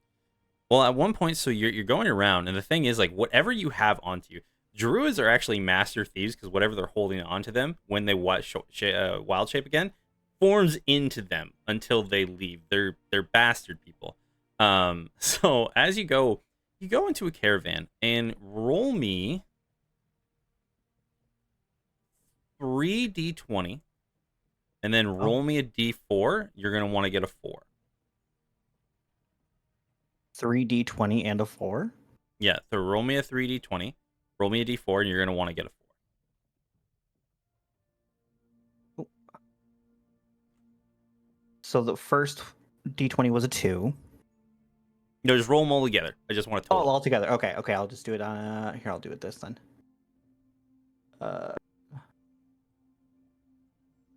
/R 3d20. Oh, did I do it wrong? I did it wrong. /roll 3d20. And then a 4. and then a D4, and you want to get a 4. It's a 4. Okay, Oh. so roll me a D100. So first off, you're going to get 37 gold pieces as you ransacking these other people. Okay. 37. And you said D100? Yep.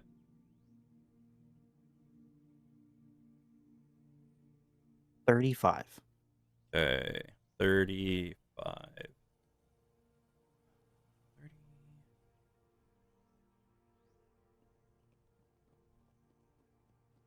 Okay.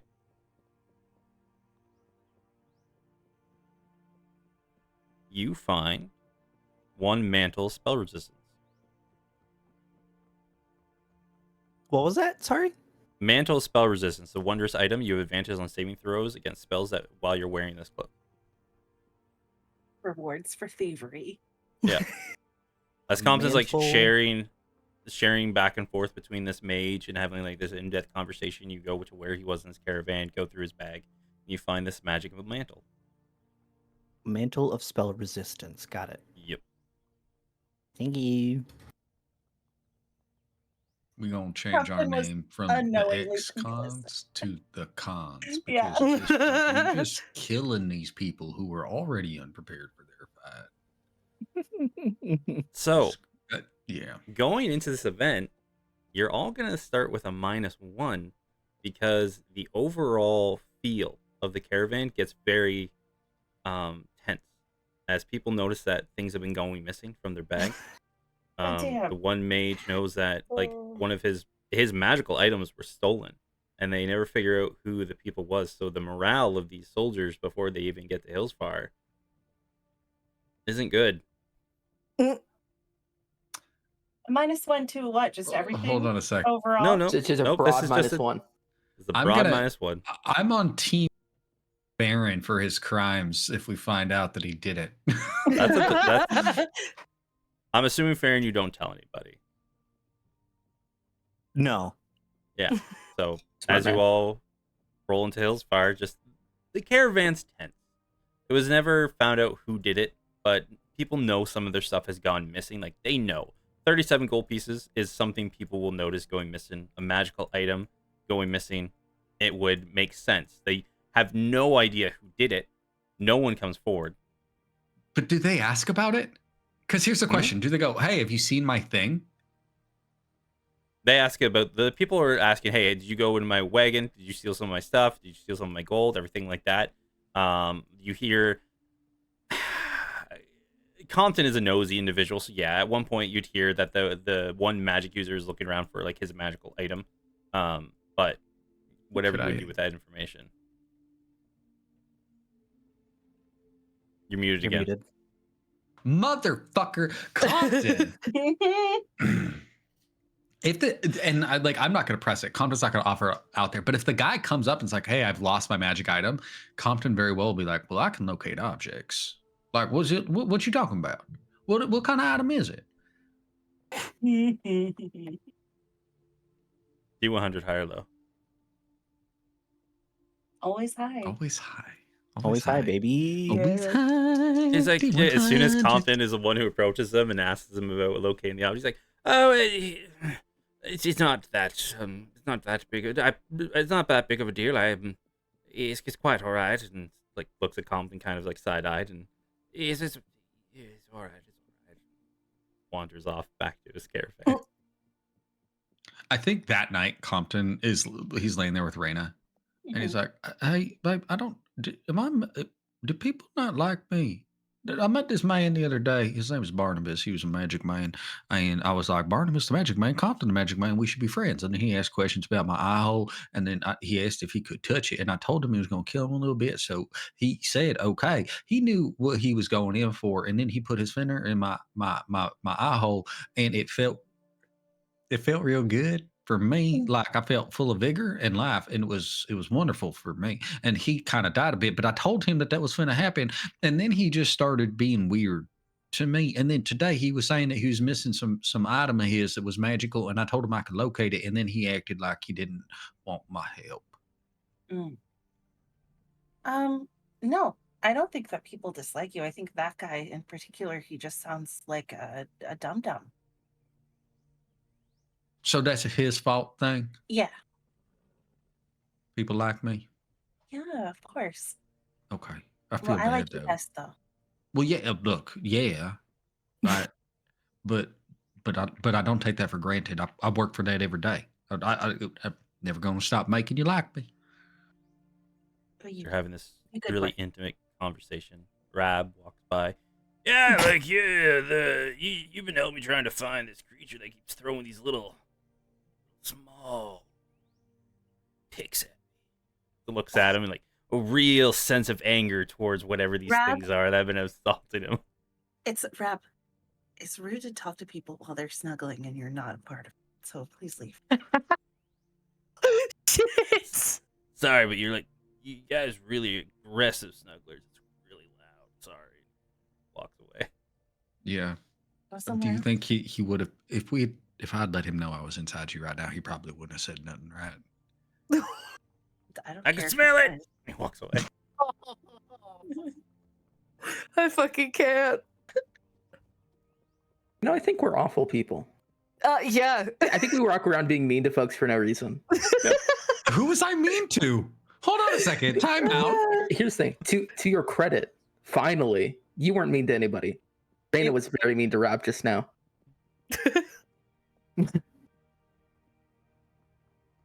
I don't know. That was just being direct. He's just trying to be friendly. I was setting my boundaries. After you've been picking him off with little toothpicks this entire trip. I was getting ready to tell him it must be pixies. God damn it. I'm mad you didn't. Yeah. So Raina had last- stuff to say. Last check before we progress to the end of the 3-day trip.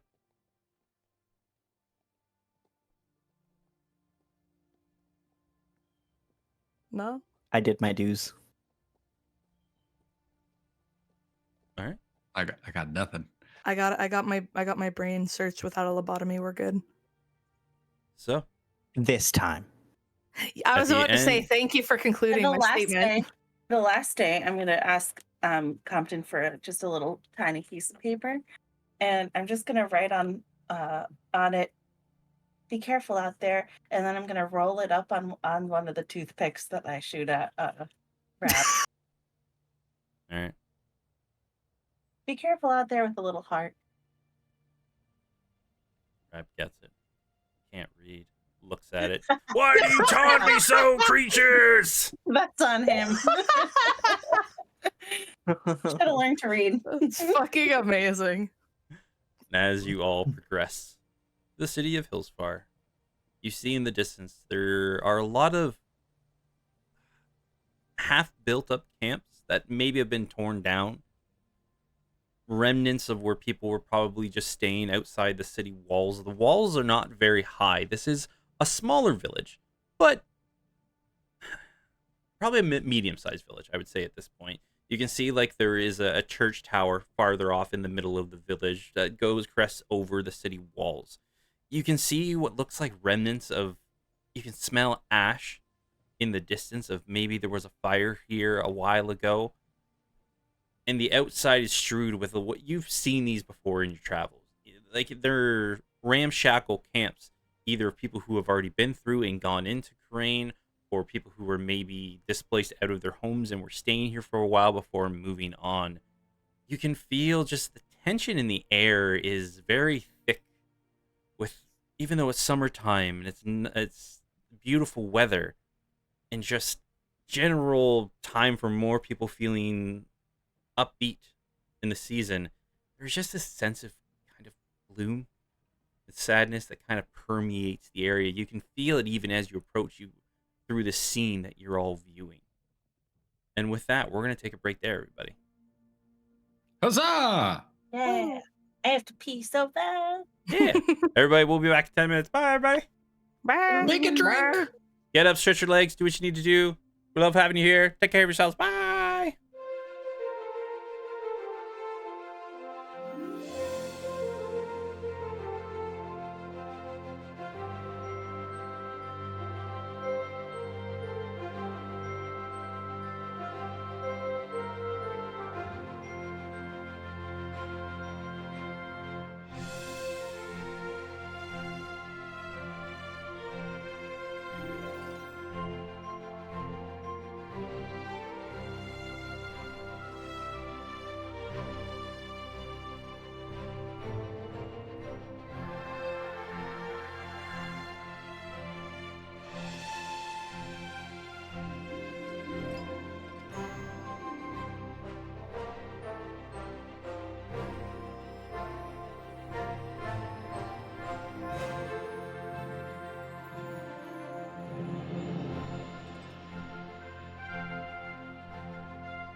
it's all there, right?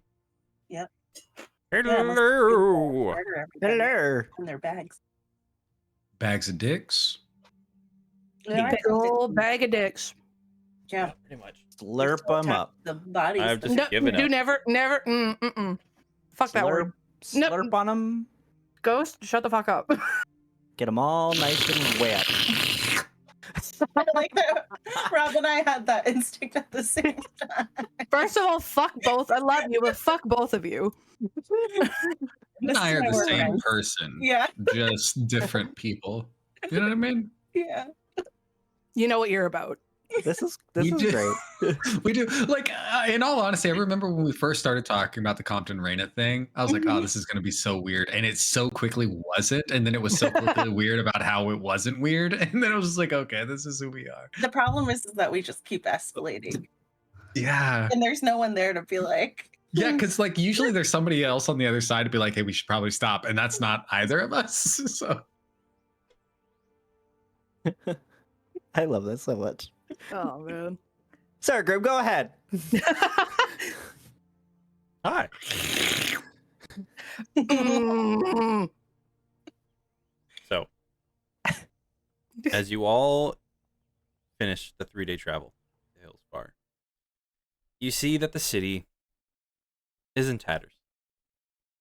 Not ramshackled, not destroyed, but you can definitely see they've been having some trouble for a while. As you get to the main gates, the guardsmen greet you, see the caravan, and even before the caravan fully gets to the city gate, you can hear a bell off in the distance. And as the bell starts to chime off, all of a sudden you see the gates start to open. The guards get ready, hearing the bell, open up the gates, letting the caravan through. You see the people in the streets as you're traveling through. The houses mostly made of like wood and clay in here, not anything super well built or grandiose in comparison to what you would see in Shaw Gardens in some places. People are a little bit timid. Kind of, some people greet you as maybe incoming heroes as they walk up, look at the caravan, kind of check out to see who the new people who are coming through. Other people kind of stay on their stoops, not really approaching from their houses, kind of giving sideways glances. Them maybe more, instead of being curious as to who arrived, just kind of sizing up the either next wave of adventurers who are coming through, or just to see if maybe the amount of people who are arriving have diminished. You slowly ride through town, and you can see that some of the buildings that are closer to the gate have had problems. There are 1 or 2 buildings that you see are burnt down, others that may have caught on fire but have been putting out, others that have been like at the door broken down. Just a general feeling of a city that has seen some rough times in the near past, but has not been completely defeated at this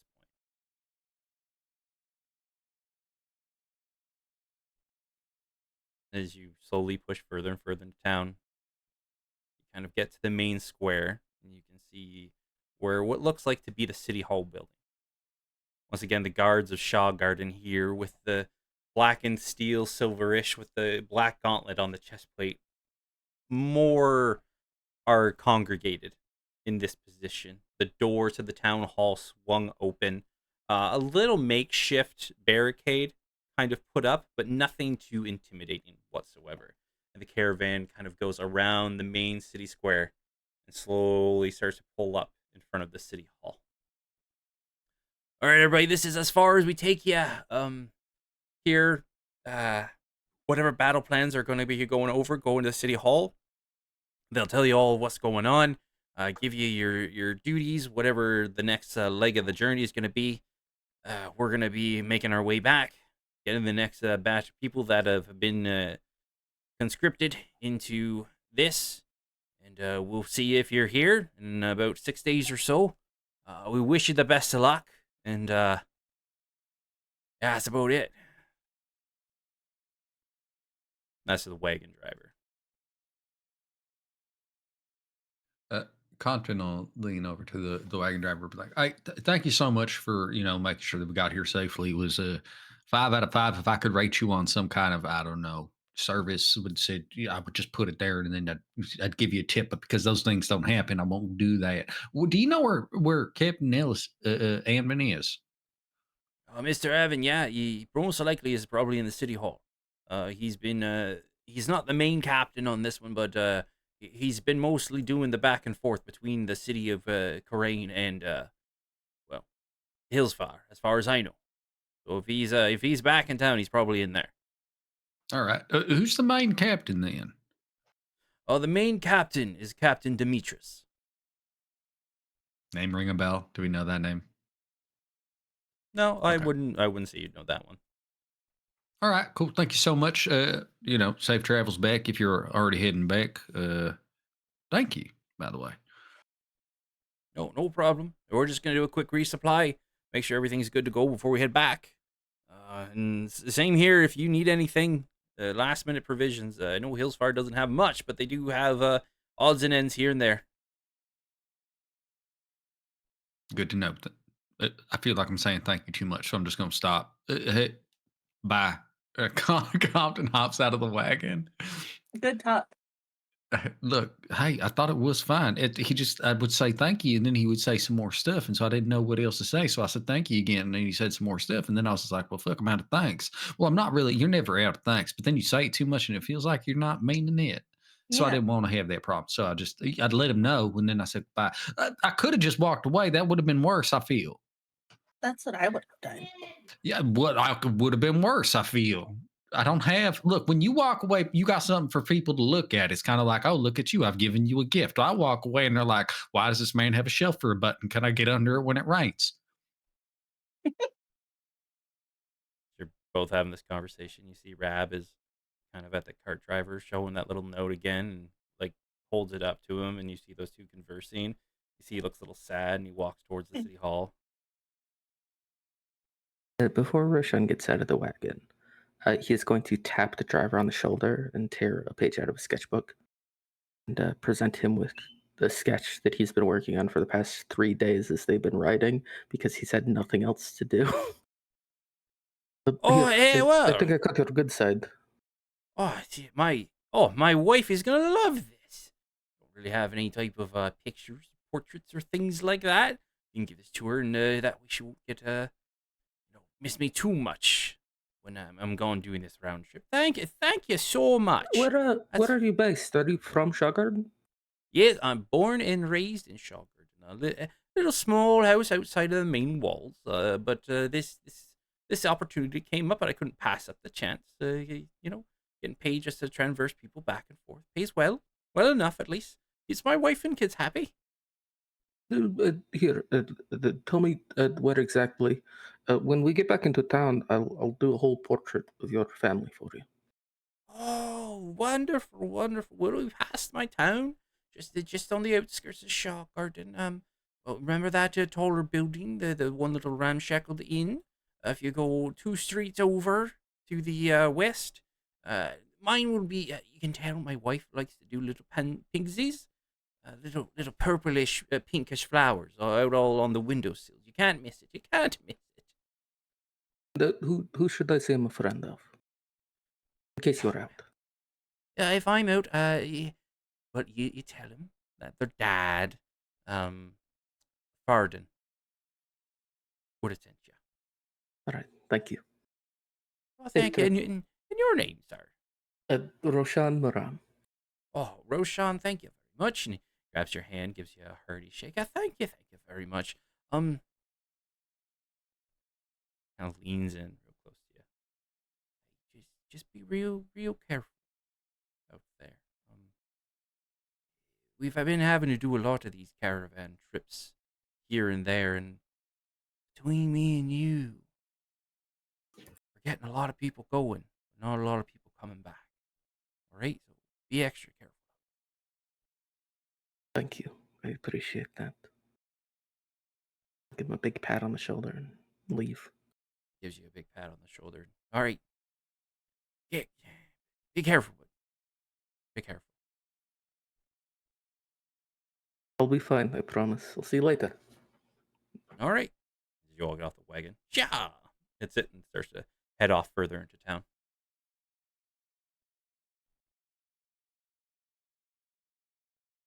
I Man, think shit's fucked, huh? this place ain't gonna be good for us, but that's fine. Compton fully makes his way to City Hall. Like Yep. he's here for a reason, and he wants to get started so we can go the fuck on. There's no home, but I, this is the other important thing. We're really close now. Is it just filling my field of vision? This fucking death cloud in that So direction.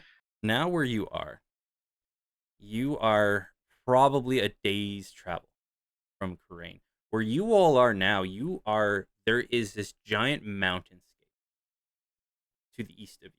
Well, sorry, to the south of you. Well, southeast.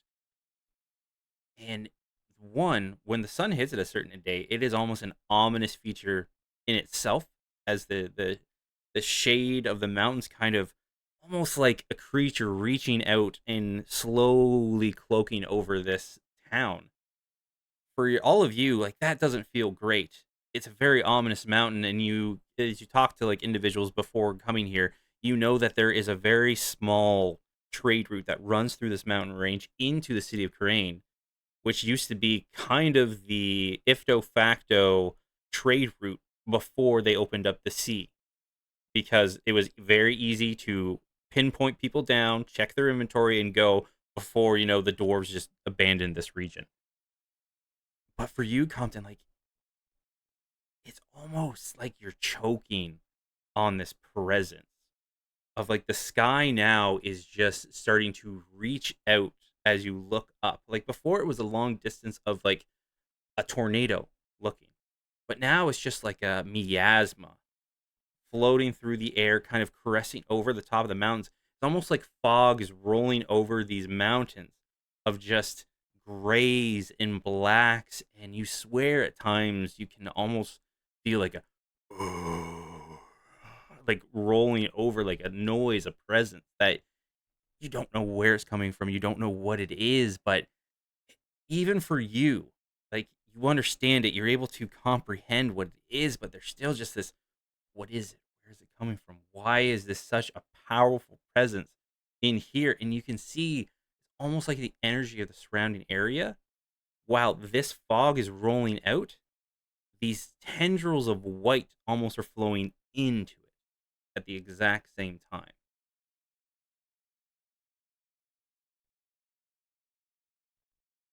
Flowing into it from the edge, like going Yeah, in. it's like whatever it's starting to make contact with, it's pulling stuff out of it into it.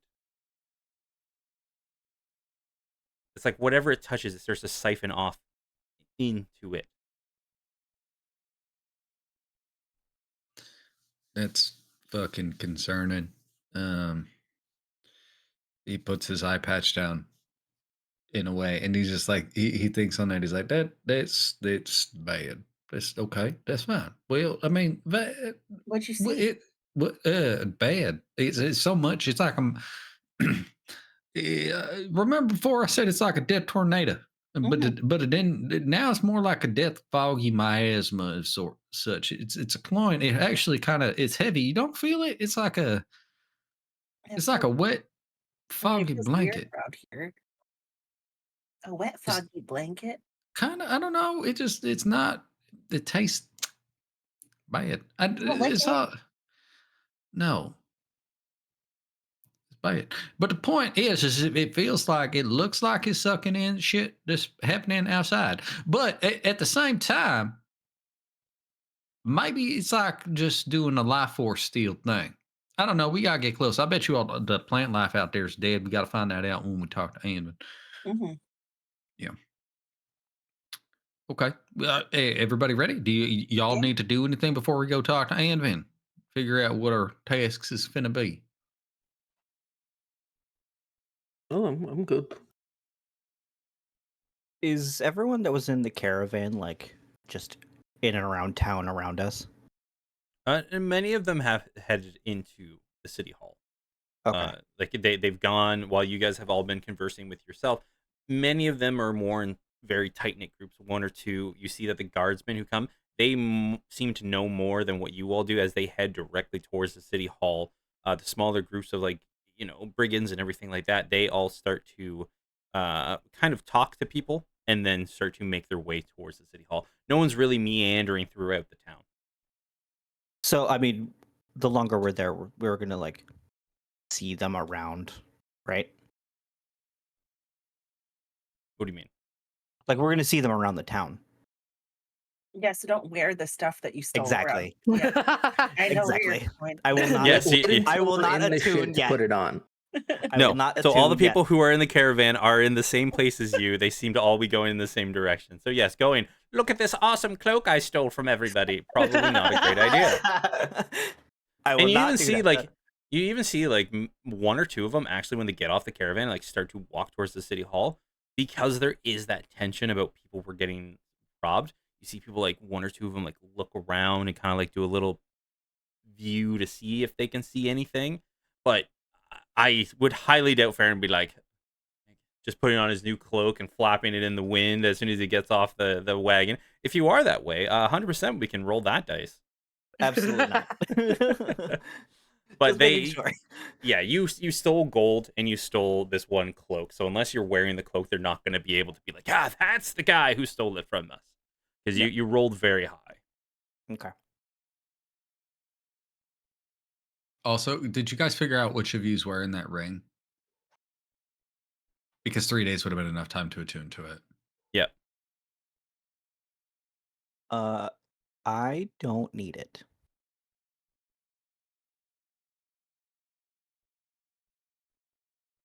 Neither do I. I'm not immune to that anyway. Yeah, it's the like, okay, here's the thing. What is Kyla's intelligence?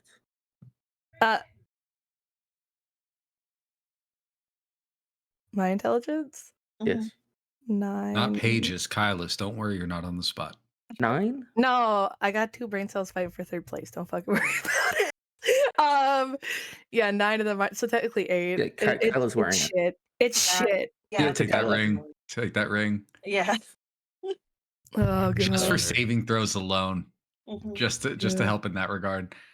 There we go. Right under Oh. Kyla's character sheet. You got it. We all took a math test to find out which one of us was the dumbest, so we gave that person the ring. Well, fucking. Oh my god. You did that like block game, right? Yeah. The square block goes in the circle. Fuck you. Only it does fit because she just forces it. You know Yeah, what I that's mean? right. It goes Yeah. in the square hole. Yeah, Yeah. circle Nobody goes else in the square hole. nobody Get else the can fuck take in the test. there. Nobody else can take the test after Kyla because the board's fucked now. Yeah. Yeah. They're not shapes anymore. They're literally, No. y'all are just standing there looking at me just like, now we've already Why decided. is it just one long slot and they all fit in there? What's Yeah. going on? Anyways, Compton is he walks up to the fucking city hall, and he's changed because he realizes we're gonna go talk to Amnon. So he still has the poncho on, but it's really just the eye patch and the hat. So he digs in his bag and he switches out his gambler for the bowler. So he puts on the bowler and he puts on the nicer eye patch. And his facial hair is growing out because it's been so much time since he shaved it. It's kind of grown back out and he's got the full beard again. So he combed it and made sure it looked nice. He really cleaned himself up because he's gonna go talk to Anvin and doesn't want to look like a fucking schlub. So Should we have fancified ourselves? what? No. Look, as fucking much as I hate it, these chuckle fucks keep making me the de facto leader of the group, and I figured that means I'm finna have to go talk to him. And then I just felt like I gotta look like I know what I'm doing, because he already thinks we're shit bricks, because we kind of are, but we're effective. We're good at being shit bricks, I guess. But the point is that we gotta still have credibility. I mean, if you want me to go talk to my good friend Alvin Elton, I will do that. Yeah.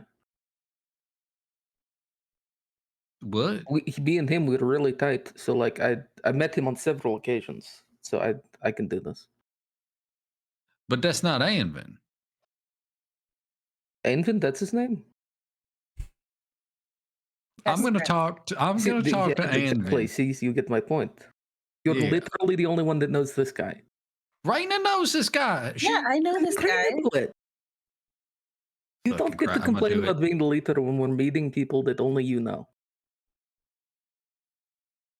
I'm gonna change my. I'd set you on fire if you weren't burning already. I don't know what I can make it ice. I've learned I can do that now. I Try can me. fucking do some shit.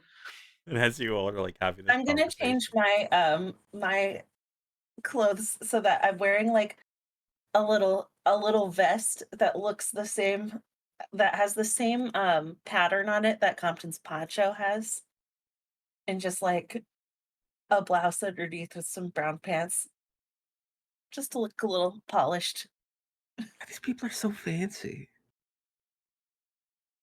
I mean, I still look like a freaky fucking spandex weirdo, so I mean, y'all do whatever the fuck you want to do. I've got infinite wardrobe, so Hell yeah. as you're having this conversation, you can all hear from the doors of the city hall, like murmurings, louder talking, like a commanding voice starts to like echo out, but you can't like hear it. It's just the reverberations of a voice, and you hear kind of like a crowd inside of the city hall, like the rumblings and murmurings of people going on.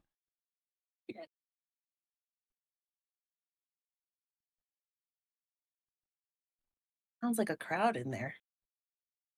I fully expect Compton is like he hears these things, he whatever, but he's just I don't know, he's from Stillwater. You just work through people. You know what I mean? He goes in, he's like, oh, excuse me. Yep, pardon me. Where am I supposed to go? Where's I? Okay, yeah, no, okay, Well, you're you going like you where's come in because you guys were having such a long conversation outside. Like they're already in the midst of it. You see this like very well armored, fully plate helmeted man talking to the crowd. He's like, "And I know what you're all thinking. Yes, you were expecting to see more militia here. You were expecting to see more men.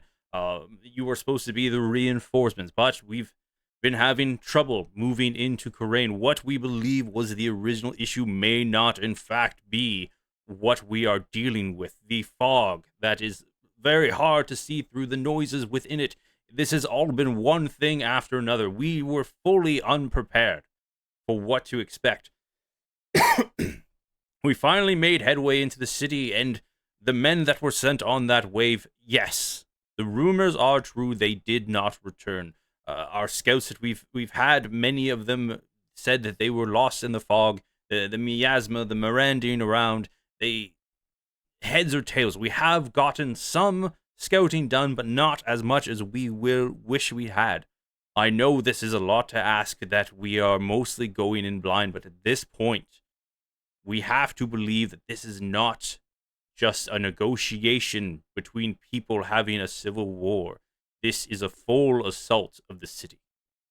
And I know you all weren't expecting that, but this is what it is. And you hear the people like, oh, some are throwing up their arms, like upset because this wasn't they were expecting. Other people are like talking amongst themselves. Others are like, some of them are fully expecting that this was going to be the scenario because they've heard the rumors. Compton's ignoring this man. Like he hears it, but it's washed information because he's expected this at this point where it's like clearly these motherfuckers don't know what's going on, and that's okay, and this is not my problem. This is not a conversation for me. And I think what he's going to do is you know how like in movies when somebody's at a train station and trying to find somebody and they find the nearest column and they kind of half climb it so they can see above the crowd, Hmm. right? Yep. I think he's going to try to find the first perch that he can to get a decent elevation. I mean, he's a tall guy, but still, he wants to be higher, and his intention is to try to spot Anvin from like wherever he might be. He doesn't want to deal with this dude in the armor. He wants to find our guy, our handler If for And there's lack a that's easy taller, enough. Yep. yeah, if there's like a taller place that isn't as easily climbable too, I could boost you up, fly us up there. There's crates. Like this is like half a storage and half a battle hall, that if you all want to stand up on a crate or like stand up on a box that's near one of the pillars to kind of like hold on to that as you stand up, you can easily find a perch to stand and kind of see above the crowd. And you would see where this very large imposing figure is standing. To kind of behind him to the left, you do see that Anvin is sitting there quietly listening to this man talk to the rest of the crowd. as soon as I can see him, I'm going to message him. So Compton will Okay. tuck the copper wire down between his teeth, and message him and say, "Hey, uh, Look, we need to talk. It's Compton Weller. Do you expect? Hi, you see me? I'm waving at you, and I'm waving at him. All right. He doesn't wave, but you do see that he looks directly at you and responds, yes, Compton. Remember you. We do have much to discuss. Let's wait for the mission briefing to be done and we can have a conversation. This briefing's total bullshit. I'm gonna tell you right now. You're not even telling about the shadow monsters. What about the tunnels? You talking about the tunnels, but you're not bringing up the tunnels. We should probably have a conversation so we can update the briefing because the briefing's bad. Doesn't respond to you. Well, fuck me then. I suppose I'm saying this out loud to Raina and the folks next to us. Compton will hop down off the box and help Raina down. All right. Apparently, he wants us to listen to this fucking kangaroo court dog and pony show. Fuck, just we're waiting, folks, until this is done. You stick around or not if you want to go check out the town, check for supplies, things like that. If you want to hang out while I talk to Anvin, that's fine. But we got a minute. Roshan is looking around for kangaroos. I can't. I don't see you looking for kangaroos, so I don't know what you're looking around for. Can I roll for kangaroo, Grim? Roll for kangaroo. Hell yeah. My first roll not made it disadvantage. I missed something. Did I miss something? Compton said that this is a fucking kangaroo court. Oh, for the love of everything. The kangaroo court dog and pony show. Oh, God. 10. Does that give me a kangaroo? You know what a dog and pony show, but you don't know what a kangaroo is? Never heard of both of those. You heard of a kangahoo. A kangahoo is from your realm. It's a type of scorpion. In that case, then he thinks that Compton just mispronounced it and is looking at the floor like scorpions around here. Weird. Where the fuck they at? But whoever's sitting there listening, one, for Raina and Compton, Anvin looks haggard. Before, he had like pure jet black hair. You can see he's more worn down, grays, and like his beard at this point have patches of white that have gone through it. He looks tired. He looks worn down. You see that there are probably a couple more battle scars that weren't there when you originally met him. Where he was a very confident and proud individual back when you met him first as one of the like quartermaster captains of Shawguard in charge of one of the districts. He's been through the ringer at this point. But as you're sitting there listening, Compton, what you discussed with him, there are notes on it. They talk that in the mist there have been rumors of creatures, faceless creatures that have been attacking within the mist. They haven't been able to get a hold of one of these. They don't know if they're like trauma tales of soldiers who are just seeing things in the mist or if these are actual real threats, but they should treat them as a real threat until proven otherwise, because anybody who says they've killed one of them, they've just evaporated into the mist. Not too much talks about tunnels on there. Like they've had problems where insurrection, people popped out of nowhere, they don't know where they've come from. The mist has been causing a lot of problems, disorienting people. They need to find a way to deal with it. And right now, their main focus is they need to get a consistent foothold to get into the city of Karain. They have not been able to push into it consistently. I'm gonna roll D2 to make a bad decision. Okay. Okay. A bad decision is made. So, okay. Compton is going to wait for a pause. He's going to climb back up on this box. He's going to wait for a pause, and he's going to interrupt this guy. Okay. And I'm saying, hey, sorry. Hey, look, I know you're just doing your job.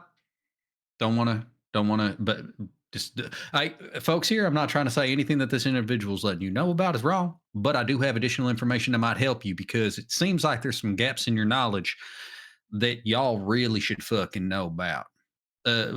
Pardon me, my name is Compton Weller. part of the expat contingency. We've done work for Shawguard in the past. We've encountered these creatures before and have a little bit more information that I think would help you in your troubles. First and foremost, that miasma that you're talking about, that fog, that's probably a block out the sun. These creatures cannot take sunlight whatsoever. They just kind of disappear. It's probably why they disappear when you kill them too. They're not from this realm. They come from a different plane. They actually transport through a portal. Rashawn, you got that box with the crystal in it? You want it right now? Yeah, just want to show them. Yeah, okay, He's sure. gonna get the box while I'm talking about it. They come through a portal, so they're being brought through. The folks that we're dealing with, high level magic users, they also move around through tunnels, which is why y'all are probably getting caught up unawares by people or creatures. Is because they travel through tunnels not I don't want to say exclusively, but prolifically. These things they look sickly, but they will fuck you up and they will take you somewhere you don't want to go. They can change you. They can make you something else. And right now they're flying under a false flag. We do know that they're tied to the Bloody Barons, though, or at least at one point they were.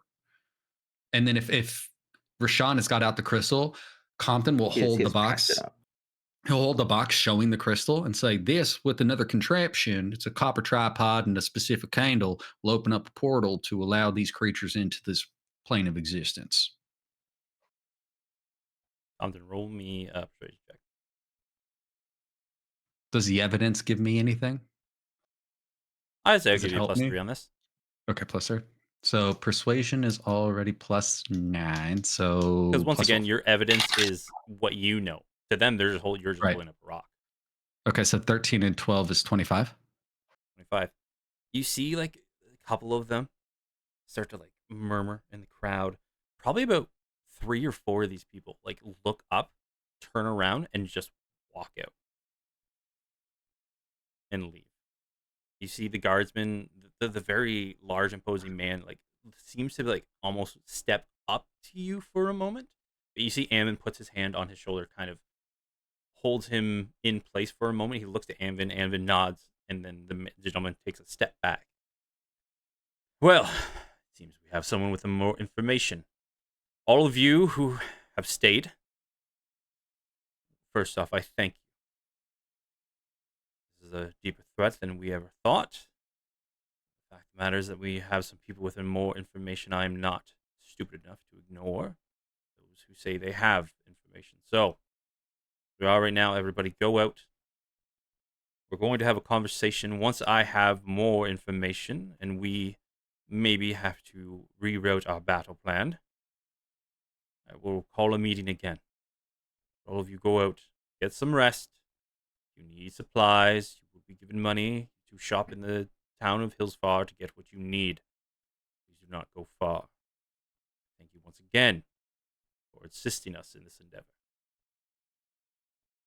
You see, like the crowd starts to murmur, starts to take off. See, people are like giving you sideways glances and eyes.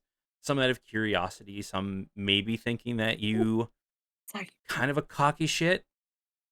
But it's a mixed crowd as they walk out. What is the vibe of the general, like the people as they're leaving? Do they seem like crestfallen by the news that this is actually more fucked than they were led to believe? I'd probably say about a third of them seem overwhelmed. I'm going to very quickly look at whatever guardsman is closest. Does this place have a tavern? It's a place to get a drink.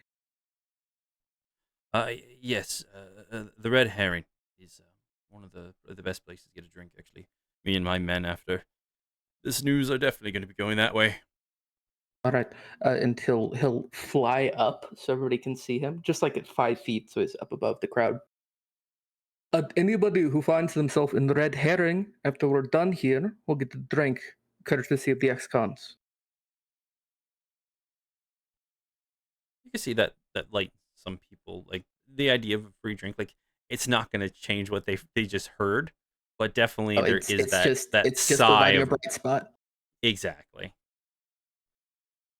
And slowly but surely, the town hall uh, diminishes. Everybody kind of leaves besides all of you. You see the large armored figure completely clandestine in the guise of Shaw Garden. And Van Ellison is there, and you probably see about 2 or 3 other people kind of circling a very large map on a table far at the back end of the city hall. He looks at all of you. I'm assuming that you're all with this individual here. Looking at Compton. Yes. Yeah. No.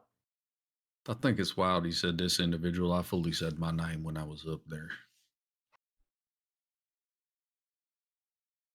You're such a dick. This motherfucker walked up and specifically was like, "This guy, I'm No, the he dick." didn't walk up. He didn't leave. He was okay. But he's like, "You're with this guy, and I'm the dick." Yeah. You didn't give him a chance to talk to you. You're just like, instantly, this guy is the worst. I hate him. I don't want to deal with this man. I don't think he's the worst at all. But okay, I could do this in character. We'll get to it. It's misleading people. You can't do that. You can mislead people about Christmas because kids like to be surprised. Telling people they're not facing monsters is not okay.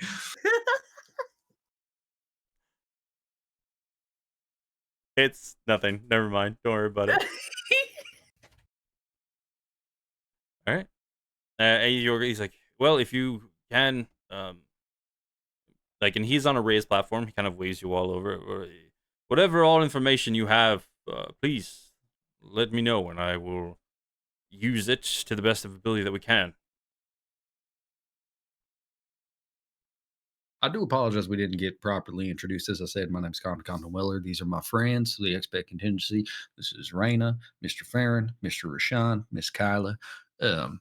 We are at your disposal. And like I said, I do apologize for cutting you off, but it did seem pertinent to provide that information up front because you were saying we don't know.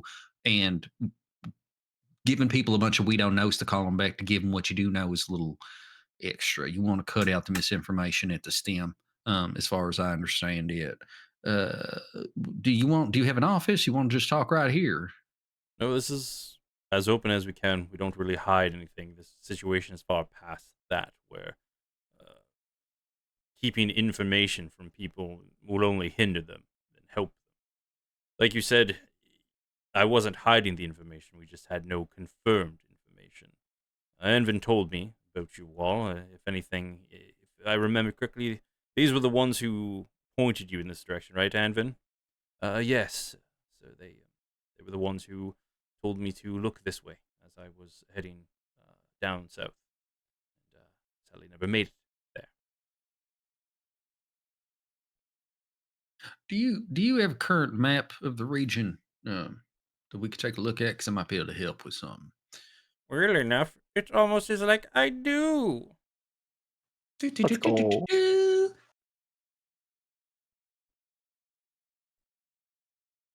This is so cool. I'm so fucking hard, guys. Don't worry about it. Whoa. That's great. Oh my shit. It Damn. has a fancy little title there, the corner of that. Yeah. Right. Okay. So the way we understand it, right, and this has been a long. You muted yourself. Am I still muted? It says I'm Now you're- green. now You're around good the now. You're good now. box. You were muted Okay. for a second. Thank you. I'm so sorry. I push to talk so you don't have to hear my screaming children. It's for you. I do it. Now, the way we understand it is yes, there's a group of individuals called the Blood Barons.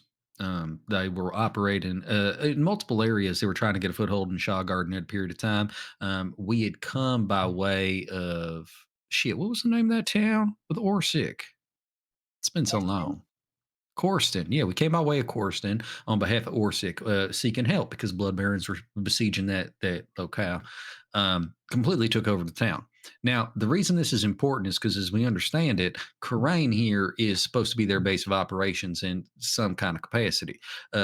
Specifically, when they were thieving, because they did a lot of that. We don't know much about thieving aside from they was doing it. All of the magical things that they were stealing were sent here. Now, originally, Um, because we didn't have any other information, we assumed that those magical items were being sent here specifically because they were high in value. You could sell them for more, and this was just a hub of some sort. But it seems probably more likely that the magic imbued within these items is being used for some other purpose. Don't know what that is yet, but we do have to keep that in mind. There is a lot of fucking magic happening here. I understand that the cave system in the back is primarily an issue. I don't necessarily know why, but it's problematic. Um, can you take out the bag, the tripod and the candle for me? We're not going to put it up. I just want to make sure they know what this is. Me? Yeah, it's in the bag you carry. Once again, I've been retrieving things that I've never seen, so give me I'm just a telling second. you. So think copper tripod, candle. I'm pretty sure there's only the one candle in there. Do you want me to do it? I can do it. Oh, yeah, sure. Sure. He'll open up the bag to her. Yeah, I will pop those out.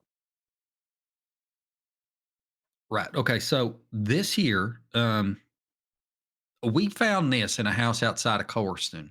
Um, it was there with an individual. He was a dwarven man who had turned. He had been like captured by the entity on the other side of this here portal, and his name was Thorn Gunderson. Shit, where was Thorn from? Don't matter. He got a sister somewhere. And using this specific tripod, the crystal that we showed you, which comes from the inside of a person who was once living but is then dead, but then comes back. They trap souls inside the crystal. Then they put this little candle behind it, and then it sheds light out, and it puts a portal on the wall. And you following me? He's nodding along. He Okay, he these is not creatures interrupting. come from it. He's waiting to see when you're done. Yeah. So these creatures you're talking about, these faceless entities, they come from this place. And I'm going to tell you right now, if you're only seeing the small ones, there's bigger ones. We haven't seen them, but we do know they exist because they tunnel. They tunneled all the way from Corson north, which we're almost certain is here.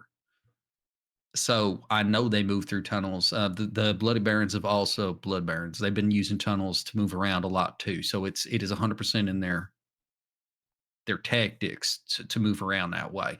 Any building that you guys enter, you probably need to check beneath it to see if there's any tunneling into any of the foundation and whatnot.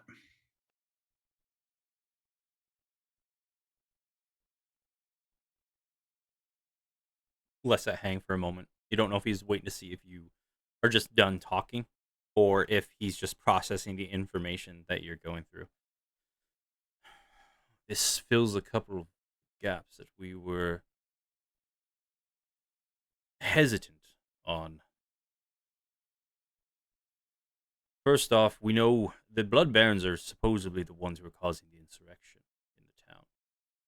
It's been heard of causing the issue. We believe that they were, first off, the main problem with the city. But, like I said, more and more information has been coming as we've been excursioning into the city. Surprises that we were not expecting. Many people have been lost because we've been so caught off guard. The fact of these ideas of tunnels and creatures coming out of them, that is new information and can help us because we've had made footholds within the city, but sadly we lost them over time. Usually to sneak attacks, surprises. We thought maybe there was a traitor in our midst giving the enemy information. We've had one or two people taken up on court martial for that, but have been. We feared some of the ramblings they were doing. We did try to look into them, but they fell flat. Saying entities from another realm. And he looks over, and you see there is this small woman, kind of halflingish, but kind of in between. Like you don't know if she's just a very small woman or if she's a halfling. Very nice blondish hair, very well done up. She has almost like a scholar's outfit on, of like a leather vest, a little tie on, not like a skirt, but like a longer, almost like a mix between pants and a dress, and a nice white top. This is our chief arcanist. She be able to understand. She's like, yes, I understand. Followed what he was saying, the best I could. The information he's providing, it does fill some of the gaps that we are been hearing information we've been gathering that hasn't been making sense. Creatures that this may also explain why the fog. We've even though there have been different weather cycles and such, it hasn't been dissipating. There could be some type of energy source within the city that is permeating this fog. We could find that, and then we could. And she just kind of goes on looking at the map, trying to like figure out maybe if there was a place that this would be. She just kind of goes into thinking mode of trying to pinpoint the location of where this might be. This information will, whatever. Please talk to our main combatantess, News Death. Points over to another individual over there, tiefling fellow. Very well built, very piercing eyes, kind of a very stern look on him. If you have any like weaknesses or combat style that these creatures use, how they travel, if they travel in packs, anything like that, give him all the information. That way we can relay that to all the men that we're going to be doing on the next push into the city. All this information, I have to say right off the bat, all of you, the expat contingency, Mr. Compton, Willa, Raina, Farron, Kyla, first off, I want to thank you for joining in. If I have heard from Farron correctly, you all seem to be competent fellows, and you've made my job in the High Court a little bit easier. Shawguard, helping sniff out all of those ne'er-do-wells who try to weasel themselves into positions of power. So first off, thank you for that. Secondly, thank you for being called in to aid us on this push. So I thank you for that. He pulls out the map and kind of pinpoints. Like I said, our scouts have gathered a little bit of information. The ones that we've had returned, we've sent probably a good 15, 20 scouts in. We've only had 5 or so return. Right now, our initial problem, like I said, is it's going to be a push into the city.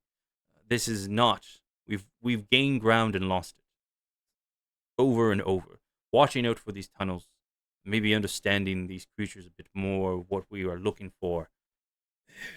Maybe this could be the push. We're trying to get more reinforcements, so we might have to wait another 6 days until we know the push, or if you feel confident, we can push a little sooner. If you are as competent as Mr. Anvin over here, led me to presume. But the first thing is that we have 3 points. He looks at the map. The stronghold that originally was for looking over the products that traveled through here. But when the dwarves kept this region, well, it seems that as we knew them, Blood Barons, the bandits, whoever they may be now, they've set up there. Very good foothold for them. And the main gates being opened and having access for us would be the best way. So, we could take it over very non-forcefully, not destroying the building. Well, that would help us. Because, the people would be more on our side, not seeing us as invaders. As a couple of our scouts, many of the people, though some feared, some trying to rebel, many have fallen in line with the new regime. Another way we have is we had sent a crew of miners up to the ridge over here. We were planning, if we couldn't take the fort, as we've lost many people to the assault, blowing up the mountain ridge side and causing a landslide, taking out the wall itself. That way we will have an open gap. We can try and avoid the stronghold, and if anything, it will make the bandits leave the stronghold, make it easier for us to take care of them. And the last one we've been trying to do is trying to get through the forest here. Just on the outskirts of the mountain range, one of our men scouted a side ridge through the mountains that lead into the woods that go directly into Crane. But those who have gone through it, many have not come back and reported. It seems the fog there is much thicker than in the rest of the region. If we can clear out whatever it is in the woods or find a safe passage route that we can flag through, that'll be another port of entry that we can get our troops through more safely. We have other groups, and he points over, and you see in the back there are 3 individuals kind of leaned up against the wall, kind of like eyeing you down. Not eyeing you down, but taking you all in, listening to the commander, and just processing all the information. You see a gentleman here with very piercing blue eyes. Mm. See a female. You see a female kind of standing near them, kind of taking everything in as well, looking over everything, kind of processing. They're being very quiet and just kind of taking everything in, but you can tell they're definitely thoroughly paying attention, trying to figure out uh, what seems to be the best way for them to take this conversation. And then you see one very large individual who's kind of standing in between them, in very, though sparse, very heavy armor. And they're all kind of leaned up against the wall, kind of taking everything in, looking at you all. We have other mercenary troops that can assist in any one of these regards. Honestly, we're hoping to as many access points as we can get to the city crane will help in the future. As well, the more access we have to the city, then the more we can keep our enemies on the toes. A main force is going to be going towards the gate, but if either of these ones, since kind of like looks over you guys, your gear, your equipment, you guys are kind of decked out. Like you're all pretty well equipped adventurers. If one of these other options, besides raiding the main gates, interests you, then well, if you want to be assigned to one of those, of course we'll report in. We have one of our men who can do sending. Keeps us as communicated as we can. There's been some distortion for spells while within the fog, but every so often, though the spells may fail, we can mostly get through. Before I subject ourselves to a direction here, um, have you seen anything about? You say people don't come back. Have there been any reports of people being taken though? Like in the middle of combat, a folk will be grabbed and dragged off. Yes, there have been reports of that. Okay, There's that's actually been problematic. one, well, not only that, there's been one rumor going around, which it's been one that we haven't been able to ignore at this point, but they've even said that some of the corpses that have been left behind of our men is in line with the entities that you were talking about, but it almost seems like they crawl inside of them. Then the dead rise up and fight against us. Yeah, it's pretty fucked up.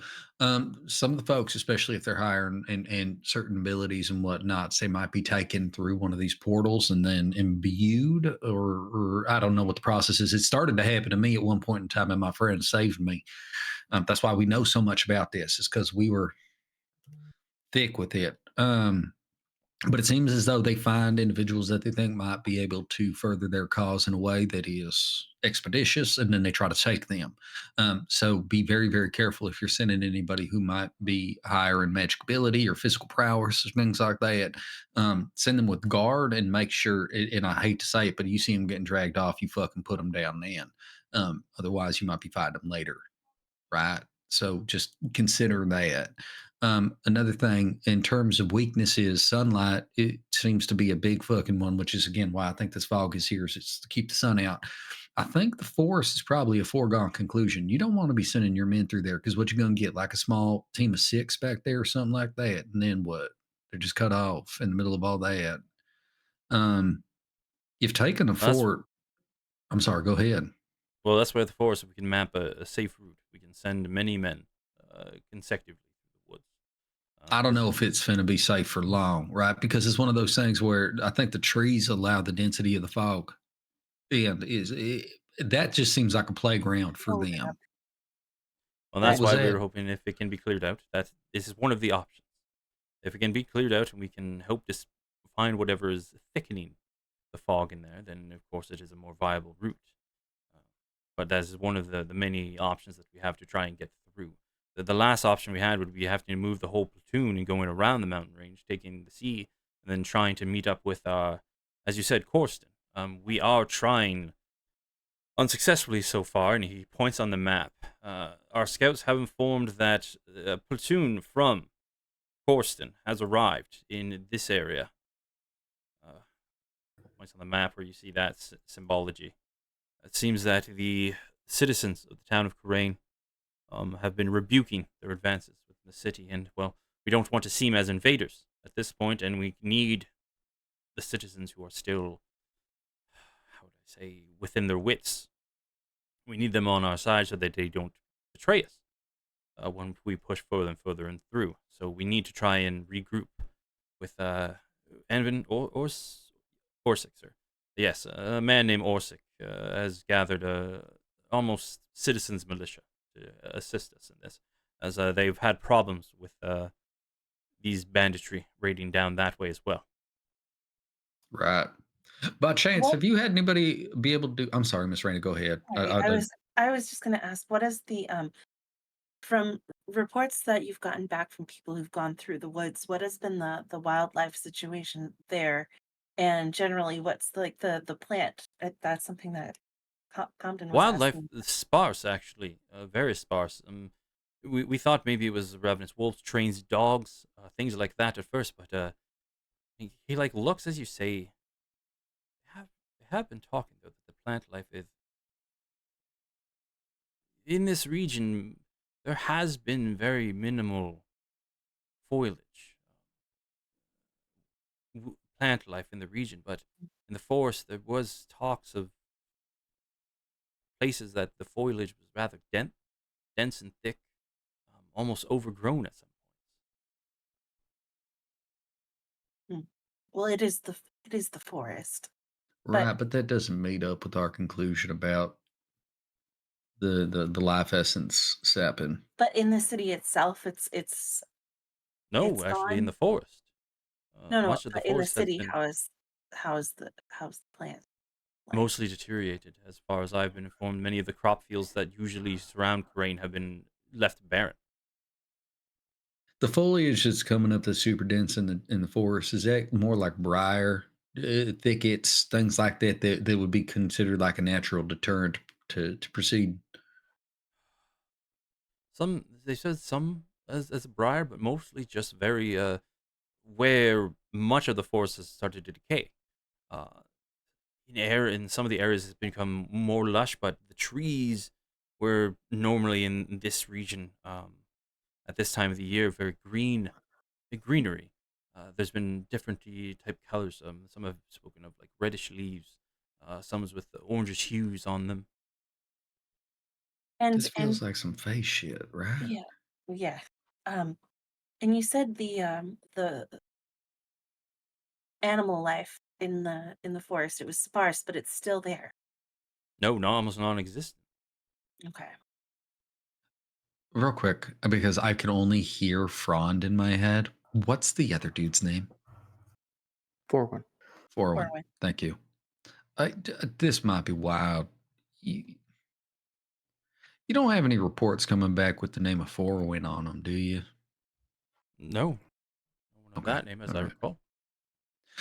And Have you been able? the way he's describing, I'll go into more detail. The way he's describing, where 414 is like the leaves were vibrant, lush colors, these are like deep red, palish orange, not a vibrancy to them, like Yeah, a the fall decay type yeah, the coloration. trees are trying to preserve themselves as much as possible, like they Or do they're in the tainted by winter. something, yeah. Yes, Yeah. either something's influenced the way they're growing, or they're trying to preserve themselves, yeah. I mean, look, I got my wits about me, but there's some gaps, right? Does any of this feel? Look, you guys, and Compton addresses specifically the captains that are standing right there. You're going to have to forgive a couple of social faux pas here. Does any of this feel kind of reminiscent to the blight that we experienced when we was over in where's it calls it?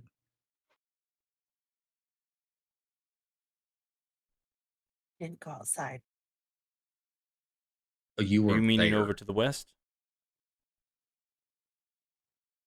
In Yeah, my neck of the woods. Yeah. yeah. Yes. It feels vaguely similar, right? Yes, it does. The only difference, we haven't seen the ichor. We were thinking that as well, but the telltale signs of the disease, the decay, the pestilence that was there, we haven't seen the tendrils of black, the pestilence that spreads through the land. We were thinking this as well. We were afraid that maybe where that usually crosses, it found its way deep within the ocean bed and sprung up here. But we have had no signs of yet of the ichor. Have you been able to get any like aerial reports back? Has anybody been able to fly over this space? The fog has been too dense. We've been trying to send familiars and troops who have the flight spell, but very limited of what they can see overhead. All right. So there's a piece of information I have yet to bring up, and I need to bring it up now, and it's going to be confrontational, just out the gate, because generally speaking, what we're going to talk about already has some pretty deep seated emotional and visceral ties. Okay, can you just be open minded for some things I'm going to tell you? I feel like you're. Never mind. Yes. Continue. Yeah, I'm putting a pretty heavy fucking lead on it. Now, here's the problem. There is a very visible and expressed tie to the events that are happening here in an entity that goes by the name, well, many names, but one of which is Casmore. Now, I know you're familiar with Casmore. We're all probably a little bit learned, some of us more than others and whatnot, but um, a lot of what's being, I guess,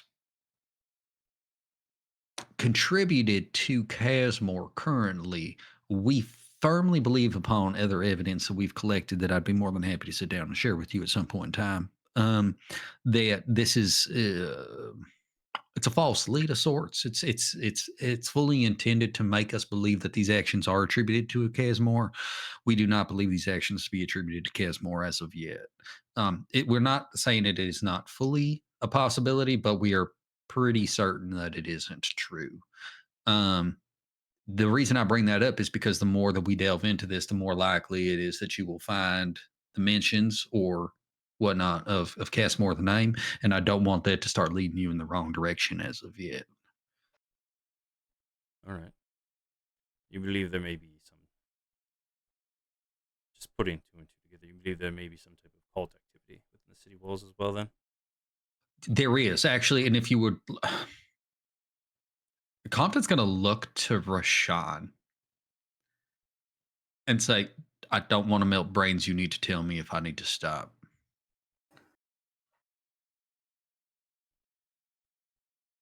Well, I don't know if I'm a good gauge of that. I would say, hey, if you're worrying about it, maybe stop. Okay. Well, there's a lot of information there. One Here's pot at a time. what we will That's all I'm do. trying to say. I'll go with the information we have, possible leads, things like that we'll have to look in through.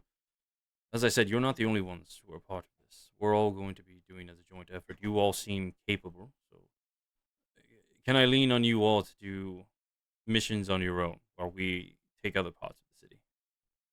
Oh yeah, absolutely. We're more than capable. All right. Well, we're not going. The earliest we'll be leaving is in the morning. We don't want to go through the canyon at night. As it's already hard visibility. We don't want to approach the city in the dark. So I will whatever say, just moving information. forward, you probably don't want to do any of your missions at night. I fully just think that should be a standard until we can figure out the miasma. I Nighttime have is their to. time. We're hoping to make a stronghold within the city so that we don't have to do that. I fully agree with you. So we will talk. We aren't going to be leaving until the morning, so any and all information you wish to provide with me, we'll go over tonight. That way I can give a new update to all the troops in the morning. Right now, a couple of things that we have to deal with from what our troops have said is one of our biggest concerns is the governor who bought out the city. Has been rather quiet. A couple of our scouts have been looking into his place of residence, his manor, overlooking the town. It's hard to tell exactly what's going on. We need to investigate further onto it. That It hasn't been confirmed yet if he's a captive of the Blood Barons, if he is supporting them, if he is even alive at this moment in time. So we Where need is that? someone to right here. So once again, I sent you guys all the charts. This is an investigation mission. Yep. This is a supply mission. This is a social encounter. And then the winged sword is combat encounters. And as you guys I'll explain how the map works. So colors that touch in unison with each other are an overarching mission that, due to the success and failure of one of the other missions, can make your next mission harder. Or if you fail a mission next to one that you've already succeeded, depending on how well you succeeded on the last one, it can roll over back that place gets taken back. Okay? Mhm. Yep. So like this one's here, these are all conjoined. So these are all part of each other. Ones that there is no separating line, like on this one, these are kind of the same encounters. They'll very quickly lead one into the other one. You don't really have a break in between them. Based off what your actions are, one of those leads into the next one. This one here, as you can see, same color but separated, is its own entity, which leads to, like, can be taken on its own without worrying about it. Does that make sense? Mhm. Yep. That's how this map works out, so you all understand kind of the thought process of how it's built. Because the stronghold is an encounter outside of the hex color system, is it one that we can pretty much safely assume if we capture this, this maintains a stronghold for us? It'll always be a fallback place. Yes. Okay. This is, you guys have to find a way into the city to make a safe zone so you guys can enter in and out of the city without it always being a combat encounter, right? Yeah. Once you push into the city and make a consistent travel route into the city, this is why you have 3 options, then you will always be able to be like, okay, we're going to go all the way back, we're going to rest, and then we're going to push back into the city. Where would we be in relation to this map? Down here. You guys are going to be traveling through the canyon to go towards Crane. Yeah. Okay. Question. Yes. There's obviously this is topographic to a degree. This hex is clearly higher than this hex. Yep. Do we need to travel from here to here to here to get up this hill, or are we able to scale? If you're traveling to here? by foot, you would have to do it. If you all are going to use magical means, you can do it that way. Okay. Why? Like because you guys are magic men, you can figure stuff out, right? You don't have to go through the city in one specific order. It's just, this is kind of how the militia is going to have to move, right? You know what the militia can do. They're not magic users who can fly everywhere. You know how they're going to travel throughout the city, because you're not the only ones who are going to be trying to take spaces. They're going to be doing it as well.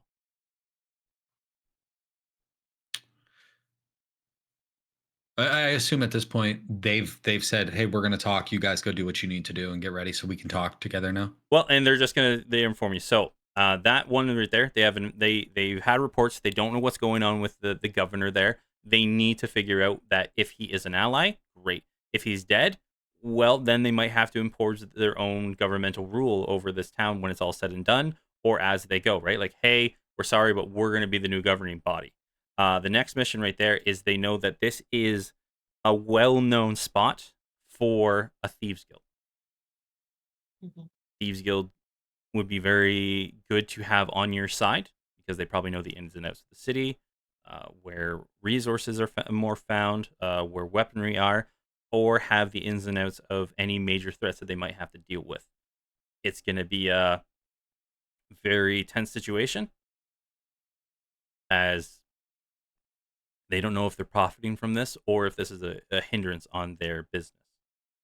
So it's a social encounter that is, they want to get to talk to these guys so that they can maybe get another foothold throughout the city. Last one is, they need the resources that came from Corson to help feed their militia and try and get the people on the side of Corson, seeing them not as invaders but assistants. And that is what they have from their scouts, of for sure reported information that is up to date. Last one as well is they say that the mine seems to be heavily guarded with individuals. Right. Okay. Are we But just? after I giving you all assume. the information, I was just gonna say. I assume that like the way that this is set up, this is like everybody's intense. Where this is purely a staging place. There isn't really, or is the town accepting us and it's like, oh, you can stay here for free, or like, do we need to worry about no, that? this is a siege, and like they're saying, it's a very hard situation. We have to invade the town to get rid of the plague that is within it, the people who are overtaking the town, who are causing these things. But we have to be very careful that we're seen as liberators, not invaders, because this is in fact a town that we do not have any allegiance with, that we in fact do not have any governing body over. So we have to be very careful of how we approach this. The more we push in through force, well, the more hostile that the citizens may come towards us, which would make our job harder. So we understand violence. Violence is going to happen. We're going to have to make tough calls. It is what it is in this type of situation, but we are going to do our best that we can to not be seen as an invading force or dictators. Uh, this is Rob asking a question for Compton, right? This whole region it has governance, right? There's like a national governance, Yeah. and it's the council, right? It's like Not it's the council is separate. The council is made up of all the major players of each region who only meet once a year to be like, hey, is anybody going to try and murder anybody this year? No. They're like, okay, we're going to trust you. So then who's like the head of this This is whole? this is the problem with Crane. Crane is overseen by by Esclia, which their main governing body is all the way in Kadric, which is so far out of there. Like 1, 2, 3, 4, 5, 6, probably a good 10 days. And you know that the region of Corson and Crane and everything like this, they really don't care because many of the resources that make them money kind of fallen off. Yeah. Okay. Fuck. So that's why nobody's giving a shit. Okay. Exactly. Um. And Shaw Gardner is only giving a shit now because one of their towns was invaded. All right. I think as soon as we can, Compton's going to, exit and say, well, obviously we'll link up when we need to. You come to us when you need information. He'll dump whatever information on the tactics guy that he was given. Mhm. I don't remember his name. It'll feed that dude everything that he needs to know about these creatures.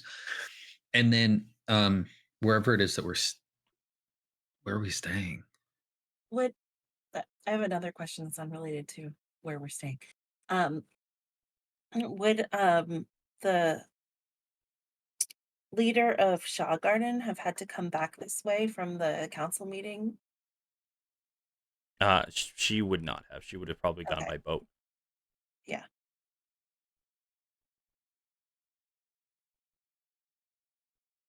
Now, Roshan, Baron, Kyla, you've all been pretty quiet. Is there anything that you wish to input? Any questions about like what's coming ahead? And the fact of the matter is, he gave you the 3 options. So, you can either go through the mountain range and try and find out what happened to the team that was supposed to dislodge the peak of the peak part of the mountain to destroy the wall. You can be a part of the siege on the main stronghold, or you guys can try and get a footing through the forest. So that's all something for you to think on.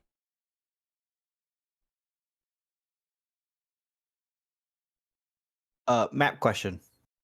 Mm-hmm. Would you say like over here you have trees, right? Would there be any like technically there would be a tree right here. Inside the would you what am I trying to say? Would you All the say that foliage inside of the is town actually itself, there? it's there. They've said it's all pretty much been like it's dead. Fuck. Okay. I know what you're trying to do, Druid. No, you don't. You don't know Yes, anything. I do. I know exactly what you're doing. I know exactly what spell you're thinking of there, boy. Which one? This man's trying to stride through some trees. Exactly. No. Yep. He's trying to teleport I heard transportation plant via stepping. plants. No. Don't you have to know the plant to do it? Like, don't you have to know the tree? Yes. Yes, you do. Oh, I have an man. intimate relationship with the tree. Have to have gone to the Yeah. tree's birthday party. You Right. need to rub the Hey, tree I down a little went bit and be to- like, "Hey, Give it- hey, tree, how you give it a- doing? You doing good?" I went- Yes. Farron's here to rub some wood. I went Well, to the totally. tree's death day Yeah. party and I got a seed out of it. So. Yeah, you know that tree pretty well. Well, fack. Okay. I like that. You don't know what I want. Instantly tells you the spell. Well, shit. Oh, Okay. that's freaking awesome. All right. But yeah, he will bow to you guys. You Oh. can tell he's very grateful for the information you all have provided. He's a very prickly fellow. He's definitely, when like talking to people en masse, gives that sense of bravado. Like, I am in charge. You will listen to me. But the information you've all provided to him, he's taken in stride. Like, the people who are very insightful can. There has been no point where he's like, "Who the fuck are these guys?" Very much, he's been information you've gotten. He's taken very seriously. So it's like the old adage: game recognized game. Mhm. But Roshan doesn't have anything in here. Yep. Those people, that trio of the like, you know, in MMOs when you see your character in a cutscene, Yeah. Mhm. those guys, what are they doing? They still watching us?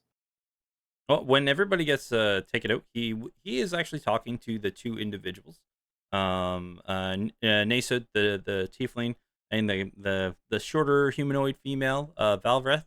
They're kind of chit chatting, having a conversation, kind of looking over the map. You see they're pointing in a couple places on the map as well. But when everybody kind of like has been excused from it because this is all the information he has for the day, you see they slowly start walking out of the city hall. Oh, shit. I do have another question for you. It's a private one, though.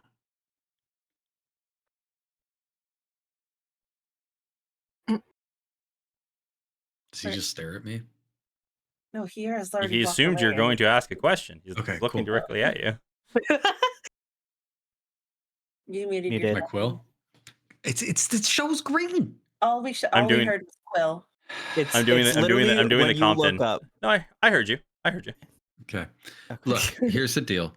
I'm going to summon my quill, and I'm going to draw the Order of the Reborn symbol on my arm, and then next to it, the what the fuck were those ass hats called? The Unseen Eye. Court of the Unseen. Yep. Court of the Unseen. And I'm going to say, hey, just real quick, you see any of these on anything that you had fight yet? At all, whatsoever? He points to the Court of the Unseen Eye. Okay. Compton just erases it just from his arm. Okay, that's good to know. Next time you see motherfucker with one of these things, we need that guy or gal because it's just alive would be good. You know what I mean? Mhm. Want them? Yeah. He is going to point you where the report that symbol has been seen throughout the town. Right here. Mm.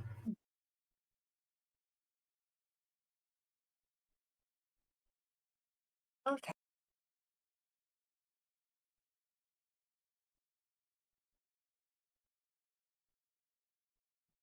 Is it like, so I'm going to look over at this map now, and if you all just disappear, that's the thing that's going to happen.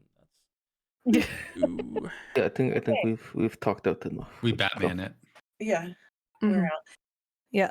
You do the Batman where he knows where you are at all times, but just pretends like Yeah. he lets you guys just poof into the darkness. Oh no.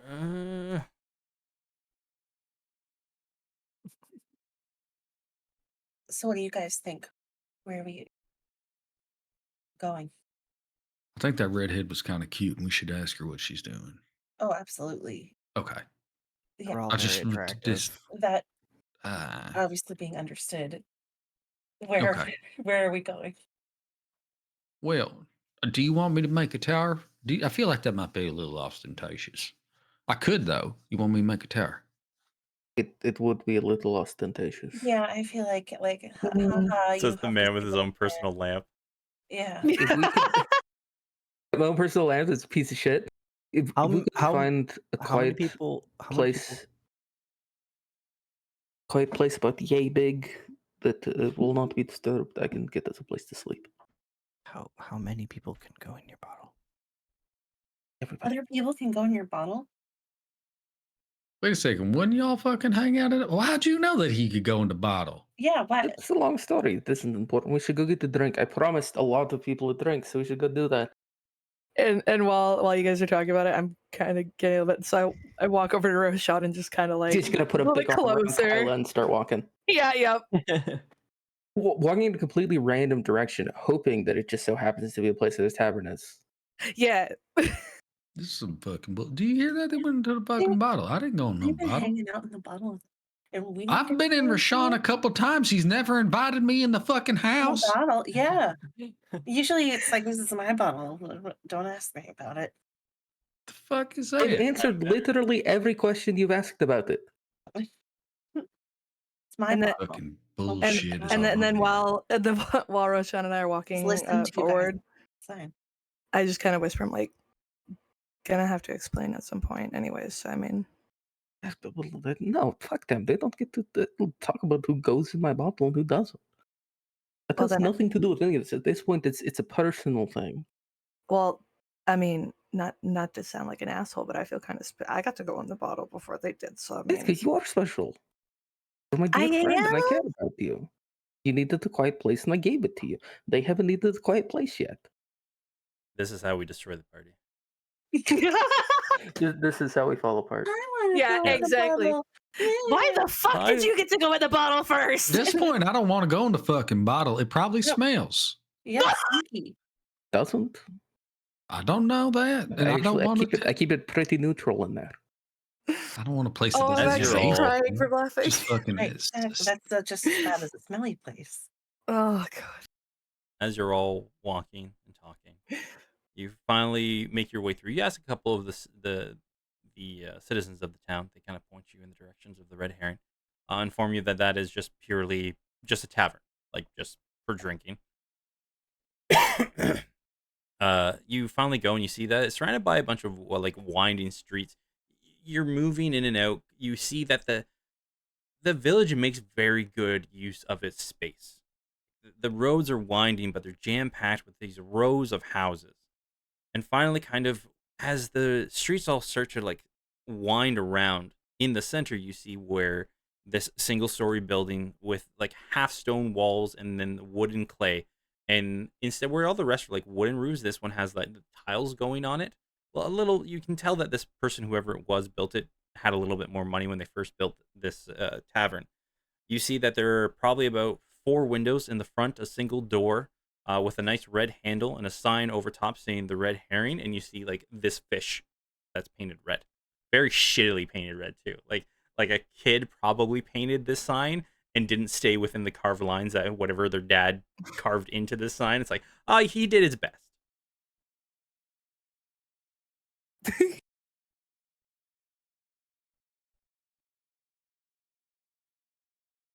All right. Here's our tavern. And if you all Our head ta- inside, we you already see have that a it's bottle, very but another clean one in there. inside. Once again, this is just a tavern, and this is not a place to sleep. And you see many of the people you came in on the caravan with are here. Many of the residents seem to be like chit-chatting with them, having conversations. The mood here is a bit brighter than the rest of the town, but a lot of you can tell who are the residents of the town here and not travelers, not people who have are like our mercenary troops, because they are a little bit more seldom, a little more kept to themselves. But they do. There are a few of them. You can definitely tell they are still those charismatic people who like kind of like to jump through and talk with everybody. And then you see that there are people. There are probably about 4 or 5 people running throughout serving drinks, and they all definitely have a very familiar resemblance.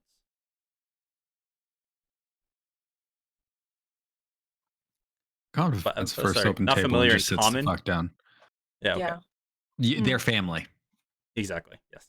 You Yeah. got it. Compton's just irritated by this whole bottle situation. It's just fucked down. Not that he's not like here's the thing in his mind. Fuck it, I'm not there. They're just being stupid secretive about something that seems dumb. And he's just like, I don't fucking understand this. And so that's the most annoying piece of it. So he just finds a seat and just waits because Rashawn has offered to buy everybody drinks. So he figures he's gonna let him do that deal. Mhm. It's a, But next- what once a table is secured, Roshan's gonna head to the bar. As you're like walking, trying to head towards the bar, this little, not little, this lovely woman, very, very bountiful woman, with like wrapped up, like auburn hair, in like the honeycomb type style. She kind of catches you before you even reach the bar. Oh, hello there, dearie. What can are you looking for? Food, drink, anything like that? I'll get an order in right away. Yes, if I could get the food for that table over there, enough to serve all of those people, and We a have a round of drinks wonderful. for the whole place. Oh, what? A round of Everyone. everybody in here gets a drink.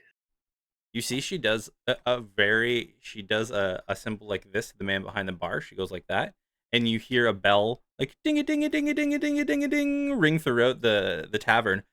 Everyone, we have a round of drinks on this fellow right here, and everyone's like, oh, all excited. All right, Immediately, wonderful. Roshan's shaking his head like, no, it is courtesy of the ex-cons, and he'll point to the table.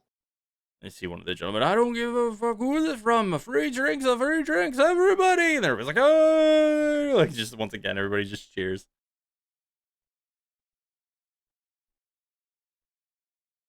We'll get that right in. I hate to do this, but that's a rather big order. Before we start serving all the drinks, you mind paying up front? Of course, I'm sure you. All right, so let's go and say 32 people in here times.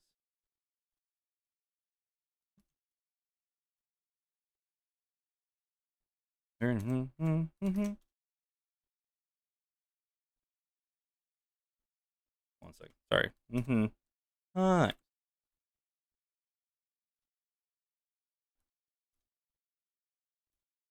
That'd be about 4 gold pieces, sir. Okay, and he will lean down so he can whisper. Do me a favor, don't announce this, but make it 2, and he'll pass her 8 gold. Thank you. The ex-cons, was it? All of a sudden, you will see she walks back and there's this chalkboard. And it is, yeah, it goes favorable patrons, and she writes ex-cons. And you see there's this list of people. You don't know if people who like bought rounds or what they did, but there's this list of people one after another that she writes. And you're probably about maybe the 15th person they've written on this this board, but she writes the ex-cons. Wonderful. Then he'll go back to the table. Yep. All right, food is coming. Drinks are also coming. As soon as you sit down, another gentleman walks up. Here is everybody. Assortment of dried sausages, some that are fresh, just cooked daily, and a platter of cheese. There was a good group of you, so we made a well, not even a family. We did a third family dish meal over here. Assortment of bread, cheeses, and sausages. Enjoy yourselves. Goodbye. Turns around, walks away. I love dried sausage is actually delicious. I mean that when I say I love it. And they just bites it. No cranberry sauce. Yeah, because this is a place of class and refinement. The fuck are you talking about? Cranberry Well, sauce. You think this is generally, fucking when back? people talk Good. about sauces, they're not talking about cranberry sauce. He said sausages, but you do see like for the bread, there is actually a couple. Like there's a very rich, like almost sweet mustard that for like dipping. There's also this like spicy, almost like a spicy mayonnaise as well. And then the last one on there, you don't know what it is exactly. It's very thick, and like when you scoop it in, it almost like has that pulling value to it. Like it almost as you pull it out, you can see it doesn't want to leave the goop. It's this thick, like tar almost type when you eat it, your mouth like, but it's a very like soury sweet sensation to it. Don't want it. Everything about it sounded like I didn't want it. But that's because it's me. Grim, I have a couple questions. I may have answers. The fog miasma, right? It doesn't reach out this far. No, none of you Yeah, have seen it. The only one who sees like the residual of it is Compton with his eye. Yeah. Okay. So how are the plants out here then are fine? Yes. Yeah. And I've seen like a normal amount of like animal Wildlife. Yeah. Yeah. You would probably say for you, Raina, just because you know wildlife love, the Are there creatures here, more? though as you see them, there aren't more. They're very though standoffish. Yeah. Like very quick that whenever you approach or like a loud noise happens, they're very quick to react and skitter off. There's like that natural awareness of like something's wrong, Something's either weird, yeah. near or around the vicinity. And even you, because you're like your hunting background and understanding how animals react and sense, the way they're reacting, you understand like there's something off, even Yeah. though this place isn't like they're describing Crane. They're acting still, like a storm is coming, or like that is a perfect way. Yes. Yeah. Okay.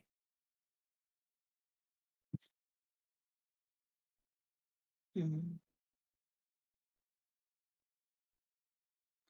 So look, we could beat around the bush. I think we take the stronghold. I think going through the forest is just a silly idea. I think that this it seems like okay, you can't get a cart through it, you can't do much with it, right? The stronghold seems like the easiest place for them to secure once we've got it. And then it allows us the opportunity to get in and out with gates and And especially I'm sorry. I think it would be the most, you know, it would give them the biggest leg up to do straight off. Yeah. I do think Makes though sense. that like there's value in us getting a stronghold, but then figuring out what happened to the miners, right? Because theoretically, if let's say we lost the miners, but they went up with I don't know, just a fuck ton of explosives, because that's what it doesn't sound like, then are we not susceptible to the same fate by which that they were planning, which is the leveling of the mountain to destroy the stronghold? Right. Right. So like probably good to make sure that once we get the stronghold, we secure whatever the fuck happened up there. Well, I think in general, going in that direction would be good. We should find out what happened to the governor, I guess, but also that's where they saw the symbol is right next to there. Right. No, okay, but if you're looking at the map, right, that's there. It's I further can't away just than you not keep it think. away from my eyeballs. Yeah, this map is look. It's I know where it is. It's like 2-3 hexes down is where we're talking about. Let me pull it up for you. Yeah, because the symbol is far away from it.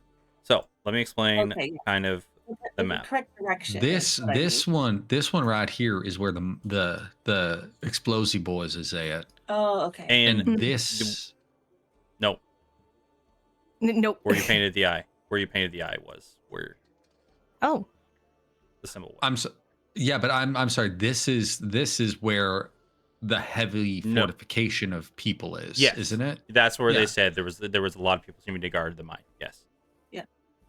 Right. So this one here, if you guys go up into the mountains, if you are going to Okay, it's separate. try and go Okay. into the city like directly from here, you guys are going to be like going down a sheer mountain. This is not like go up it and then just walk down it.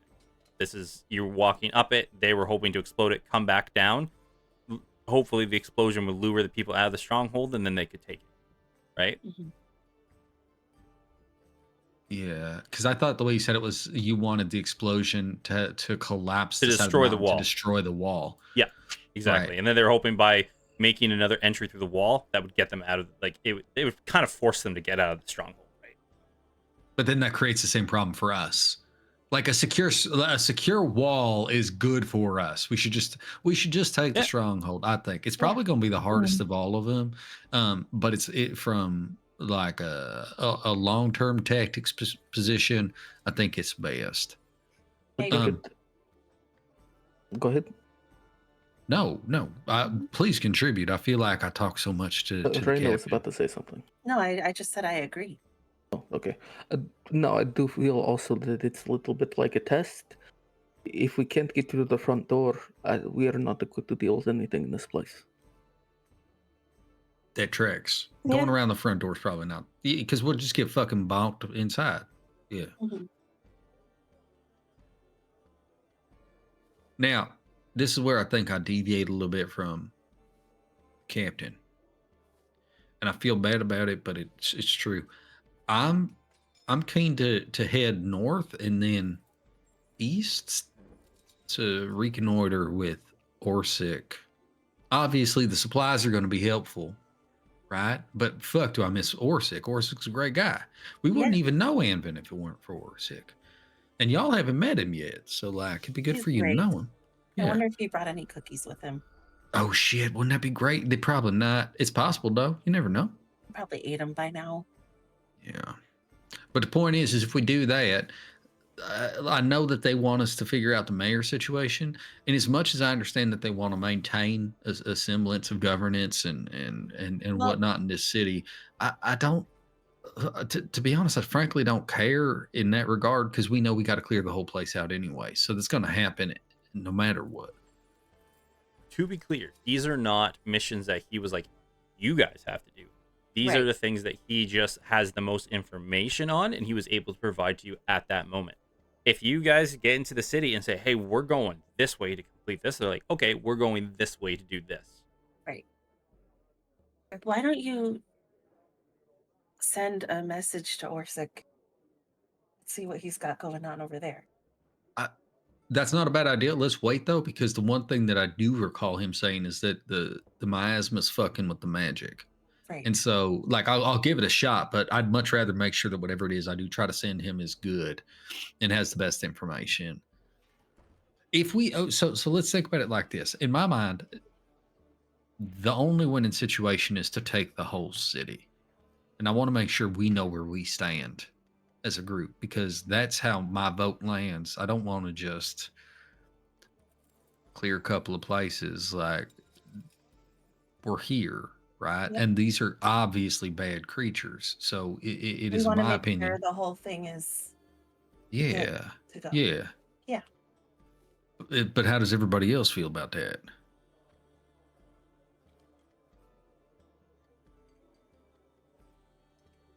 I feel that while we are here, we should do all we can. So if it is within our power to clear the city, as you say, then we do that. Yeah. That sounds fine to me. I agree. Okay. So if that's our general position, I'm also of the opinion, and I don't know how you feel about this one, that we don't let Compton looks around the room. It's full of like just normal fucking people. Right? Like these guys that are guards are or all mercenaries, like they're Right? no, I thought there's this is a tavern. It's serving the Yep.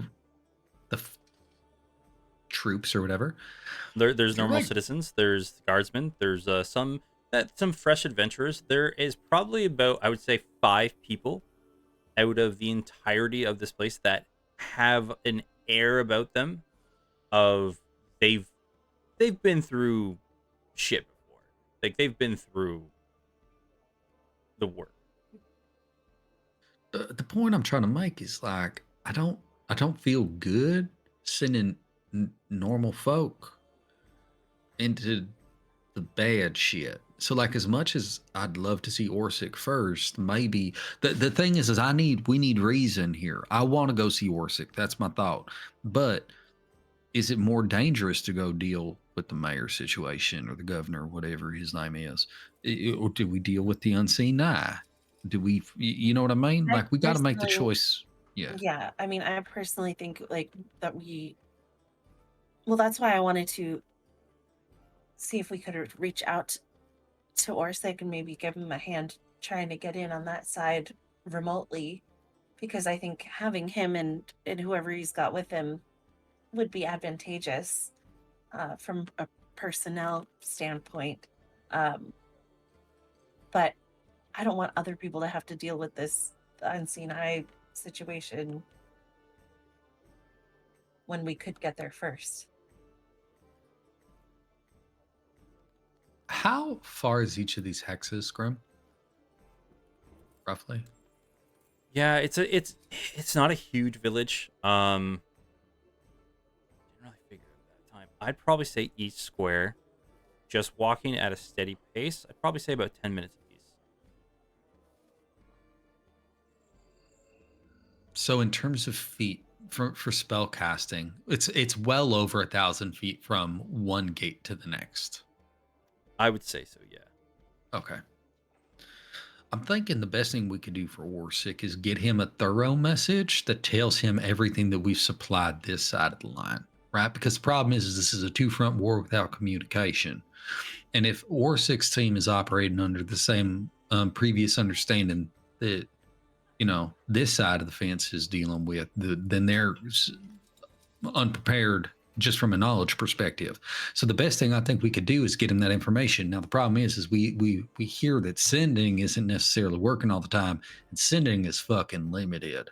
So maybe there's another way we can deliver a message, like a written message, and then we could use sending as a means to verify that it was received.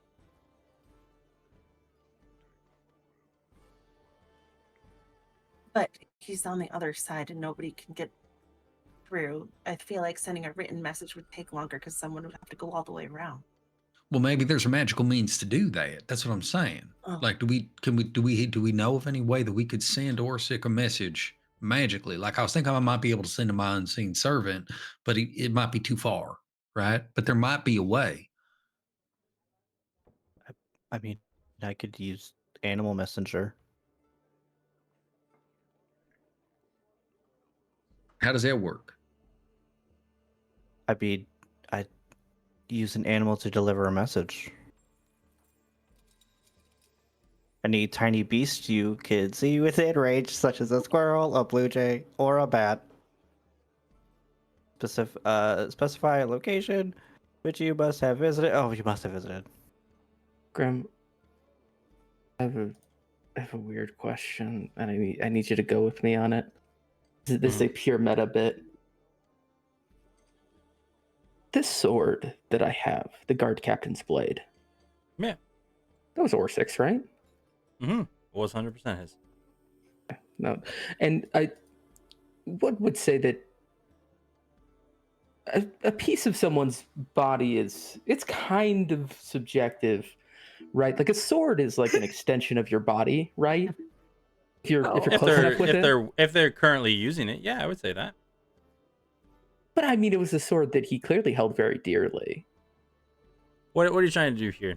Just to pull the curtain back, I'm trying to find a justification for Galder's speedy courier, which specifies name a living creature you have met, haven't met or sick, or any creature for which you possess a body part, lock of hair, clipping of a nail, or similar portion of a creature's body.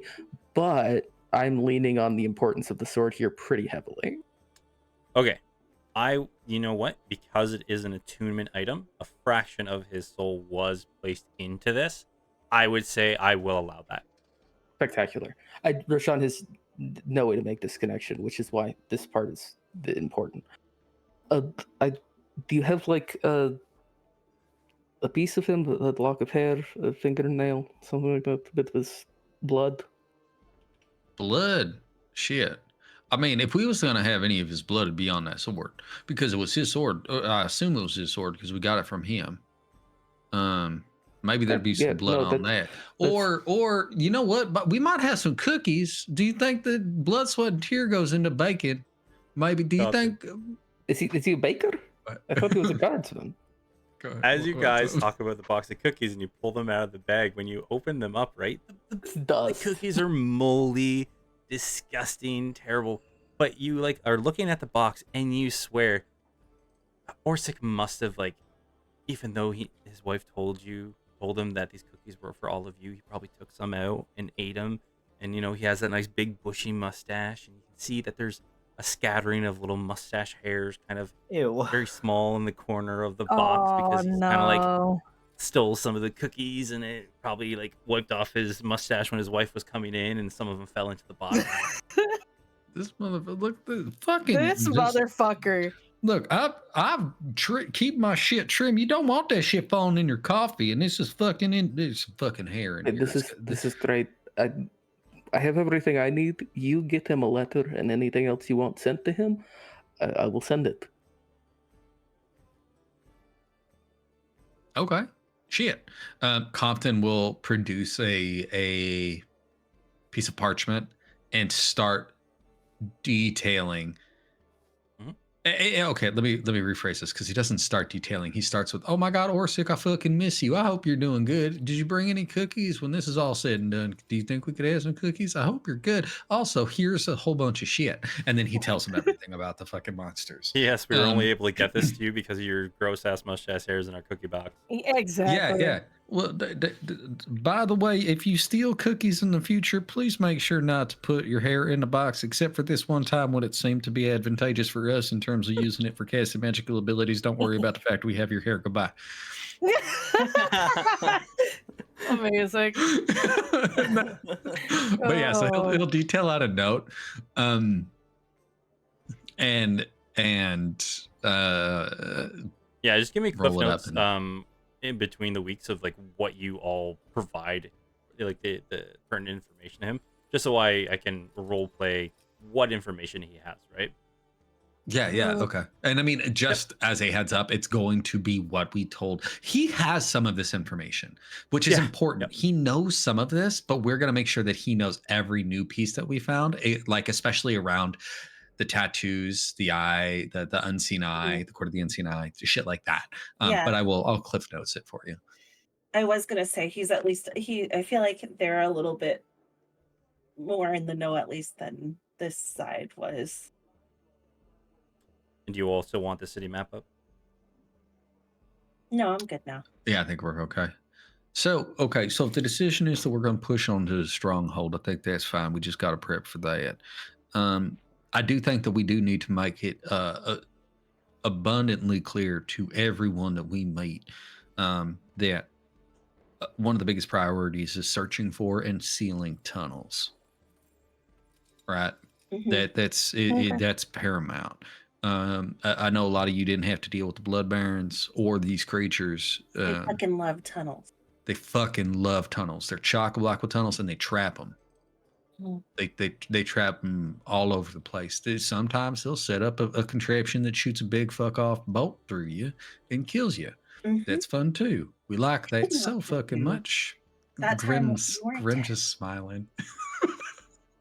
So many good moments back then when you opened up that shed door and you just got fucking giant steel pipe through the chest, shot backwards. That was so good. One of my favorite moments of the campaign. So we just got to tell them traps, tunnels. We got to think of a third T, because threat, traps, and tunnels. Bam, bam, bam. Right? Yeah. Okay.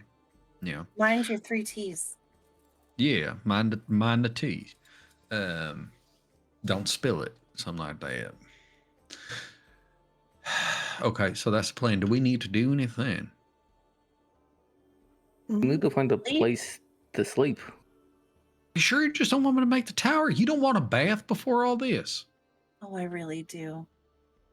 Yes, clearly, but it is like, I don't know, feels braggadocious. I mean, we're here to help them. I think kind of. I also, now I'm going back, I do think I really want the tower. The way I'm looking at it is like this. Place to sleep and yeah. And I don't know, man. It feels like I got this thing and I don't use it just because other people can't have it. Like I've cast it multiple times to let other people use it. It's not like I'm a dick about it. No, that's fair. I also do need a quiet place to send this, so. Tower it is. All right. Yeah, that works. Hold on. Let me find a place then. I gotta, you know what it's like. If tower springs up out of nowhere, people start freaking the fuck out. I'm gonna walk over to get up and go over to the bar. Say, "Hi, excuse me, I'm so sorry. Can I just a moment of your time, if possible?" Oh, yes, of course. How can I help you? Yeah. Look, I'm a bit. I do a bit of magic. It's stupid, really. It's not important. It's so important to me. It's just not important to you. The point is I'm gonna do a magic, or I want to do a magic that makes a building, and I don't want to freak anybody out, and I want to make sure I don't put it in the way of other people. Is there a clearing nearby that I could use that wouldn't, like cause problems for folk? If you want to clearing outside the city, you can. You're part of the militia, right? Yes, ma'am. If you just tell the ordinances of the militia, you could probably town square probably is our widest places within the city. They're setting things up all the time, so as long as you're a part of them, people will be surprised, but just assume it's part of the preparation. Perfect. Thank you so much. I appreciate that. Compton will knock on the countertop as he walks away. And he goes and sits back down. All right. So it sounds like we just got to talk to Ordnance. Probably get set up in town square, which seems like the worst place if we didn't want to draw attention to ourselves, but whatever. So whenever y'all want to wrap up eating and drinking and whatnot, actually, if y'all want to stay and do that, I can go figure out lodging. I'll come with Because you. are you sure? I don't want you to if you're hungry and whatnot, I want to make sure you're eating. I'm okay. Okay. Are you good with that, guys? I mean, I'm not trying to say we had to split up, but I'm just saying I'm gonna do some boring shit, and I don't want to drag down your party if you want to hang out. To be honest, it's not much of a party, but like we can hold it down here. Just Yeah, sure. Okay. So I'll go get this lodging figured out. I'll message you wherever the location is, and you can just join us whenever. wonderful. Thank you. Yeah. And Compton will, because he never sat back down. He's just standing. So he'll put his hand out to Raina to help her up from the table, and then we'll fuck off to wherever the people we could talk to about The setting up this tower. bureaucracy. Yeah. So, as Compton and Raina head back to town square, talk to the militia. They very quickly get acceptance that that is perfectly fine. That they want to build that there. But you explain the whole process. They understand. You've been very helpful. They have the space easy enough to set up the tower. There's Roshan, Farron, and Kyla sit at the bar, enjoying their food, drink. Maybe you're all about ready to get up and leave to go and meet up with Compton and Raina once again. Those three individuals that you saw back in the town square come striding up to your table. And the one gentleman, the one with the almost radiant blue eyes, comes up to you. Well, hello. My name is Eldrick Storm. These are my traveling companions. Do you mind if we sit and talk for a while? And we'll end the session there. Let's Damn. Also, just for everybody's knowledge, I cast the tower at 6th level, which is the first time I've ever done that, which means it's 6 stories tall. Holy Oh my fuck. god. It's got everything. Dude, that's a big. lavish fucking tower. Holy shit. Hold on a second. Oh, Let me make do sure. you, do you think everyone will be jealous about this? Oh, I don't want to be so mean about it. Oh, I'm gonna fucking do it 6th level. Look, This I is really like don't a- want to draw guess. attention, but like, I just really need It's everybody in the 5 town to stories see it. tall. Wait, wait, It's 5 stories building tall. for hundreds of miles. It's See- 50 Yeah. feet tall. And honestly, people can't see it from far away because I also immediately put Private Sanctum on it. So Hey, it's if you not think like- about it, if it's 6 levels, if you think about it, a level for each person, and then a level for a fuck spot. Who the fuck knows? Yeah, look, A I level for the figured it out. bathroom. I figured it out. There's a general entry lobby. The second floor is a bath. Listen, the second floor is a bath, and then the floors above it are where we vibe, because I'm going to let people in town, like especially the militia people. It's like, I know you guys are fucking dealing with it. There's a bathroom for you guys to use. That's the whole idea. After we take our baths, they're gonna have a fucking a spa kind of deal. Yeah. Bath water. Compton That makes is sense. going to have the Magnificent Mansion spell, but he just really likes the view of just him erecting a giant tower in the middle of town So it's like, Yeah. we could go to another dimension. He's like, but he's just so impersonal. I need everybody to see my glory. I didn't want the center of town. I wanted them clearing out of the way. They put me in the center of town. Oh, Look, you're I'm gonna giving build this people- thing. Doesn't matter if you're in the bushes or if you're in. It doesn't matter if you those things, even if they're man. not trimmed, it's still a glorious tower in between all that bush. 5 It stories is. tall. Yeah, Yeah. it's 50 feet, and like I said, it's lobby, bathroom, and then from there we still have 3 rooms, which is going to be like just chill area for us, bedroom for sleeping, and then the very top is the astronomy tower part Mhm. for the stars. Oh, that's fucking dope. Oh, you haven't been in the tower yet, Kyla. No, has. This is Kyla gonna be has great. not been in the tower. This is gonna be good. This is gonna be so good. Yeah, so We're that's it. good, Nexus. We're just wrapping up here right now. Thank you for the follow. One more hour. One more Nope. hour. We can't do another hour because if we do another hour, we're gonna be getting to Karain. That's gonna extend into the rest of the night. We can't do that. Ooh, we do Maybe have to that's a talk grab- about a thing. Just really fast. In June, is it possible we might do a Friday instead of a Saturday? We could talk about it offline, gotta- but just throwing that Yeah, out you there just for gotta folks. let me know. Let me know the date, and I'll see what I do. Okay. Does anybody have anything they'd like to say? One more hour, but we can't do that. So Keep going straight through till next week. Let's go. Oh, I'm really sad my- that we're not there to talk to Zandina about her coming to the tower for carnal pleasures. I know. Like I was about to that's- say, you guys. See, we can bring them back. Grim waited until we left. He Yeah, did. He was literally, like, yeah. I need these motherfuckers who are going to try to sexually harass my NPCs to leave. And, And then then it's when just- they're gone, And then it's just me and Splitter and Ghost just chilling. You just kept talking about it's erecting a fun. giant tower, and they were so intimidated by all that conversation. Like, oh no, we don't want to bother the guy with the ginormous tower. that was the least part of our conversation. Everything else was tactics. Yeah, and that's what they're interested in. So why didn't they join us during the tactics conversation? And they were like interspersed about to, and with just like tower talk. my Yeah. Oh my god. They were approaching as you guys were leaving. Like they did that walk by of like, oh, who are these people? And they're like, my giant tower. I need to find a good place to put it. And then they're like, oh well. Well, let's Raina do a came walk with me. by. We've already You- resolved where it goes. Yeah, from their point of view, it was Amazing. literally that. And then, hey, pretty lady, do you want to help me find a place to put this giant tower? Hey, yo. Yeah. Clearly, that's not an energy they want. Look, I gotta tell you, if you're in a field where any day you could die to a random monster, you're probably banging it out as often as you can, because you never know. Not really, actually. I think so. Yeah. I would. I mean, would look, if argue Geralt of 3/5 Rivia of us- is out there laying pipe, Oh, we're doing it man. too. Oh fuck. I enjoy the fact Okay. that Compton is salty about not getting to go in the bottle.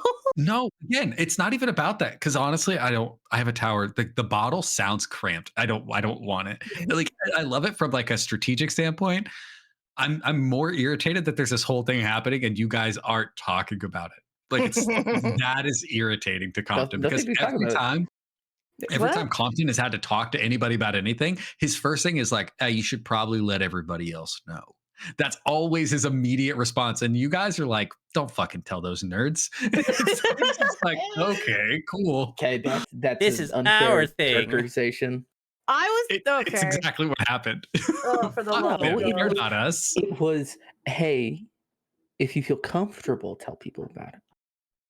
It was, hey, Comfortable. y'all want to know that I was a fucking crazy ass contract killer? Okay, let's fucking wait till next week. Oh shit. Not my You'd be secret supported. to tell. The last time Compton talked to a crazy ass contract killer, he convinced her to be friends in the middle of a kitchen when she could have just slit my throat. Mhm. It was an awesome time. Guys, go back to session and check that out with Ophelia. Ooh. No, if that session is available, actually. That one might be Yeah, one of that- the last unlisted ones. That was so good. Might be. That was really. Might be, I don't know. That happened the week before I Or came Raina. on. It was our first and only chase scene, and it was so fun. Yeah, so I'm pretty sure that's on there because I listened to it. Amazing. Yeah, you guys just stopped chasing people. You just started to be like, "Hey, stop or we'll shoot you." And they're like, "Okay." Look, sometimes you learn better ways to do things. We call it optimization, all right? I mean, true. That was very good. Thank you very much, Grim. Thank you, Graham. I want Thanks, some more Queen. Thank right now. me. Thank you guys for coming week after week to play this game with me. I super appreciate it. Oh, we are coming. Mhm. Week after Hey, week. yo. Don't get sad about it. You know you like it just as much as we do. You No. love it. You don't? It's more. No. You're right. I get it. It's more. No. Oh, no. Why me? You're not gonna cry. You're not gonna cry. You wouldn't waste water like that. Come on This now. is true. I love water. So that's it tonight, everybody. Next is KT. Mr. A. I like the name. Thank you for the follows. Welcome on to the adventure. Here's the thing. I need to warn you. If you go and look down in the about section, you'll see D&D campaign. That'll link you to all the past episodes. But here's the thing. Do the thing, Splendor. God, which thing? I do so many You It's don't a have to lot watch of- them it's a all. lot You of don't have to what? watch them all. Hey, it is so much content. In fact, it is. Oh God, I am so woefully unequipped for this. God damn I'll it! do. There's a lot of capital C content, as It is a lot of capital Splendor C would say. content, but more than that, it is a lot of capital C content that is. There's no fucking way this is correct. It's a lot of hours. It's a lot of hours. You it's a think lot about it, of we spend hours. 4 hours every week on this shit. The fucked up thing is the number I'm getting is 217. Are you? Hours? Whoa. Yeah, That makes sounds sense. about right. That adds up. It's We been like a year and sometimes a run half. like 5 hours and sometimes that. But Yeah. here's the thing. I know what you're thinking. Oh my God. Hell nah. I completely get it. But if you watch like the first 15 minutes to half an hour, like keep just listening and like doing little skips to be like penis, penis, penis, penis, penis. When you stop hearing talks about penises, you know you're getting to the recap. And if you just listen See, it to was the done recap, intentionally. that's like 5 minutes or so right there. That if you just watch that, these people do amazing recaps session after session that you know all the people that they're talking about. You know the story they've been through so far. I really need to just go through all of them and just make a little quick cut of all the videos, just put it all into one, make that just a nice big long video, and it'll be like the story so far of just all their recaps. And but You know, yeah, I if you could just pull watch all the that, recaps. I'll do it. We could I'll pull do- all the recaps. Yeah, we can pull it. if yeah, you could yeah. do that and we could just do a story so far video, that would be absolutely fantastic. Yeah, I write do it think- down. I do think what we do is we break it into like 10 or 15 session segments because people want content they can Acts, yeah. consume, right? Yeah, that's a Yeah, fuck So long. do like 7-10 session breaks to Yeah. cover the 70 sessions, and we're fucking set. Hell yeah, I'm Hell done. yeah. Also, So- this is the thing. 217 sessions divided by or 217 hours divided by the 70 sessions comes out to 3.1 hours of per session because the first 13 aren't up. Well, I think I that's do why. also want to say I'm very sorry, dear viewers. I've lied to you. It's Oh. 230 hours, 12 minutes, and 54 seconds currently available to you. How dare? How That's fucking dare. 54. I didn't have the last couple up That's on the list 3.28 because they all got hours a uploaded session. 3 days ago. I'm But sorry. I they're thought- fine. It's fine. They're There, don't- watch them. Shh, baby boy, Consume we them. love you. We love you Or so don't. much. Do what's right for you. But I'm just saying, if you want to catch up on the story, that is a super easy way of doing it. You don't have to watch all of that. You will be caught up on the story because, my God, these group of players have created a wonderful story so far. And it's been a joy for me to DM for all these wonderful people. Except when the sex happens. And the Yeah, penises. exactly. I can live with That's that. a So, like nightmare. the good stuff will come. Like people like the sex stuff, and that's great. The Oh, viewers it's can enjoy coming. that. I just sit there, and I just go, okay. I can. You I get can to do watch- Is it DM over prep yet? stuff. You get to I watch just- God I can make just do all the DM stuff. faces. We're gonna pull back at the curtain a little bit here and let you know what Oz is really about. Okay, the first book we received in this game was smut. That's Yeah. not our fault. Hell yeah. wasn't our fault. And from that, everything unfolded. So let's be honest. The first book we ever received was smut. So let that just be a litmus for the situation. All right. I'm not complaining. I'm just making sure y'all are aware that Grimm is complicit. To be fair, it wasn't a smut book. It was a romance novel. Okay. Yeah, That's it's What's the smutty- difference? smutty Big ol' depression. pouts. Oh. What's the difference? I mean, true. The difference is whether or not it's a religious person's or not. Because if they're religious, it's a romance novel. If they're not religious, it's fucking porn, yo. We're getting down. Oh goodness. You guys can't see me, but I'm What? doing like, ja. But everybody, week after week after week after week, honestly, I should just stop saying it, but I'm not going to because I'm a spiteful man. Here's the thing. You don't need the book. Oh. What? 1 second. What? I got you. What? Yeah. The thing happened. I was going to say a thing, and then something broke. Oh, God. No, I just wanna do no. that. No, It's I like, can't. hey, Oh, you're shit. done.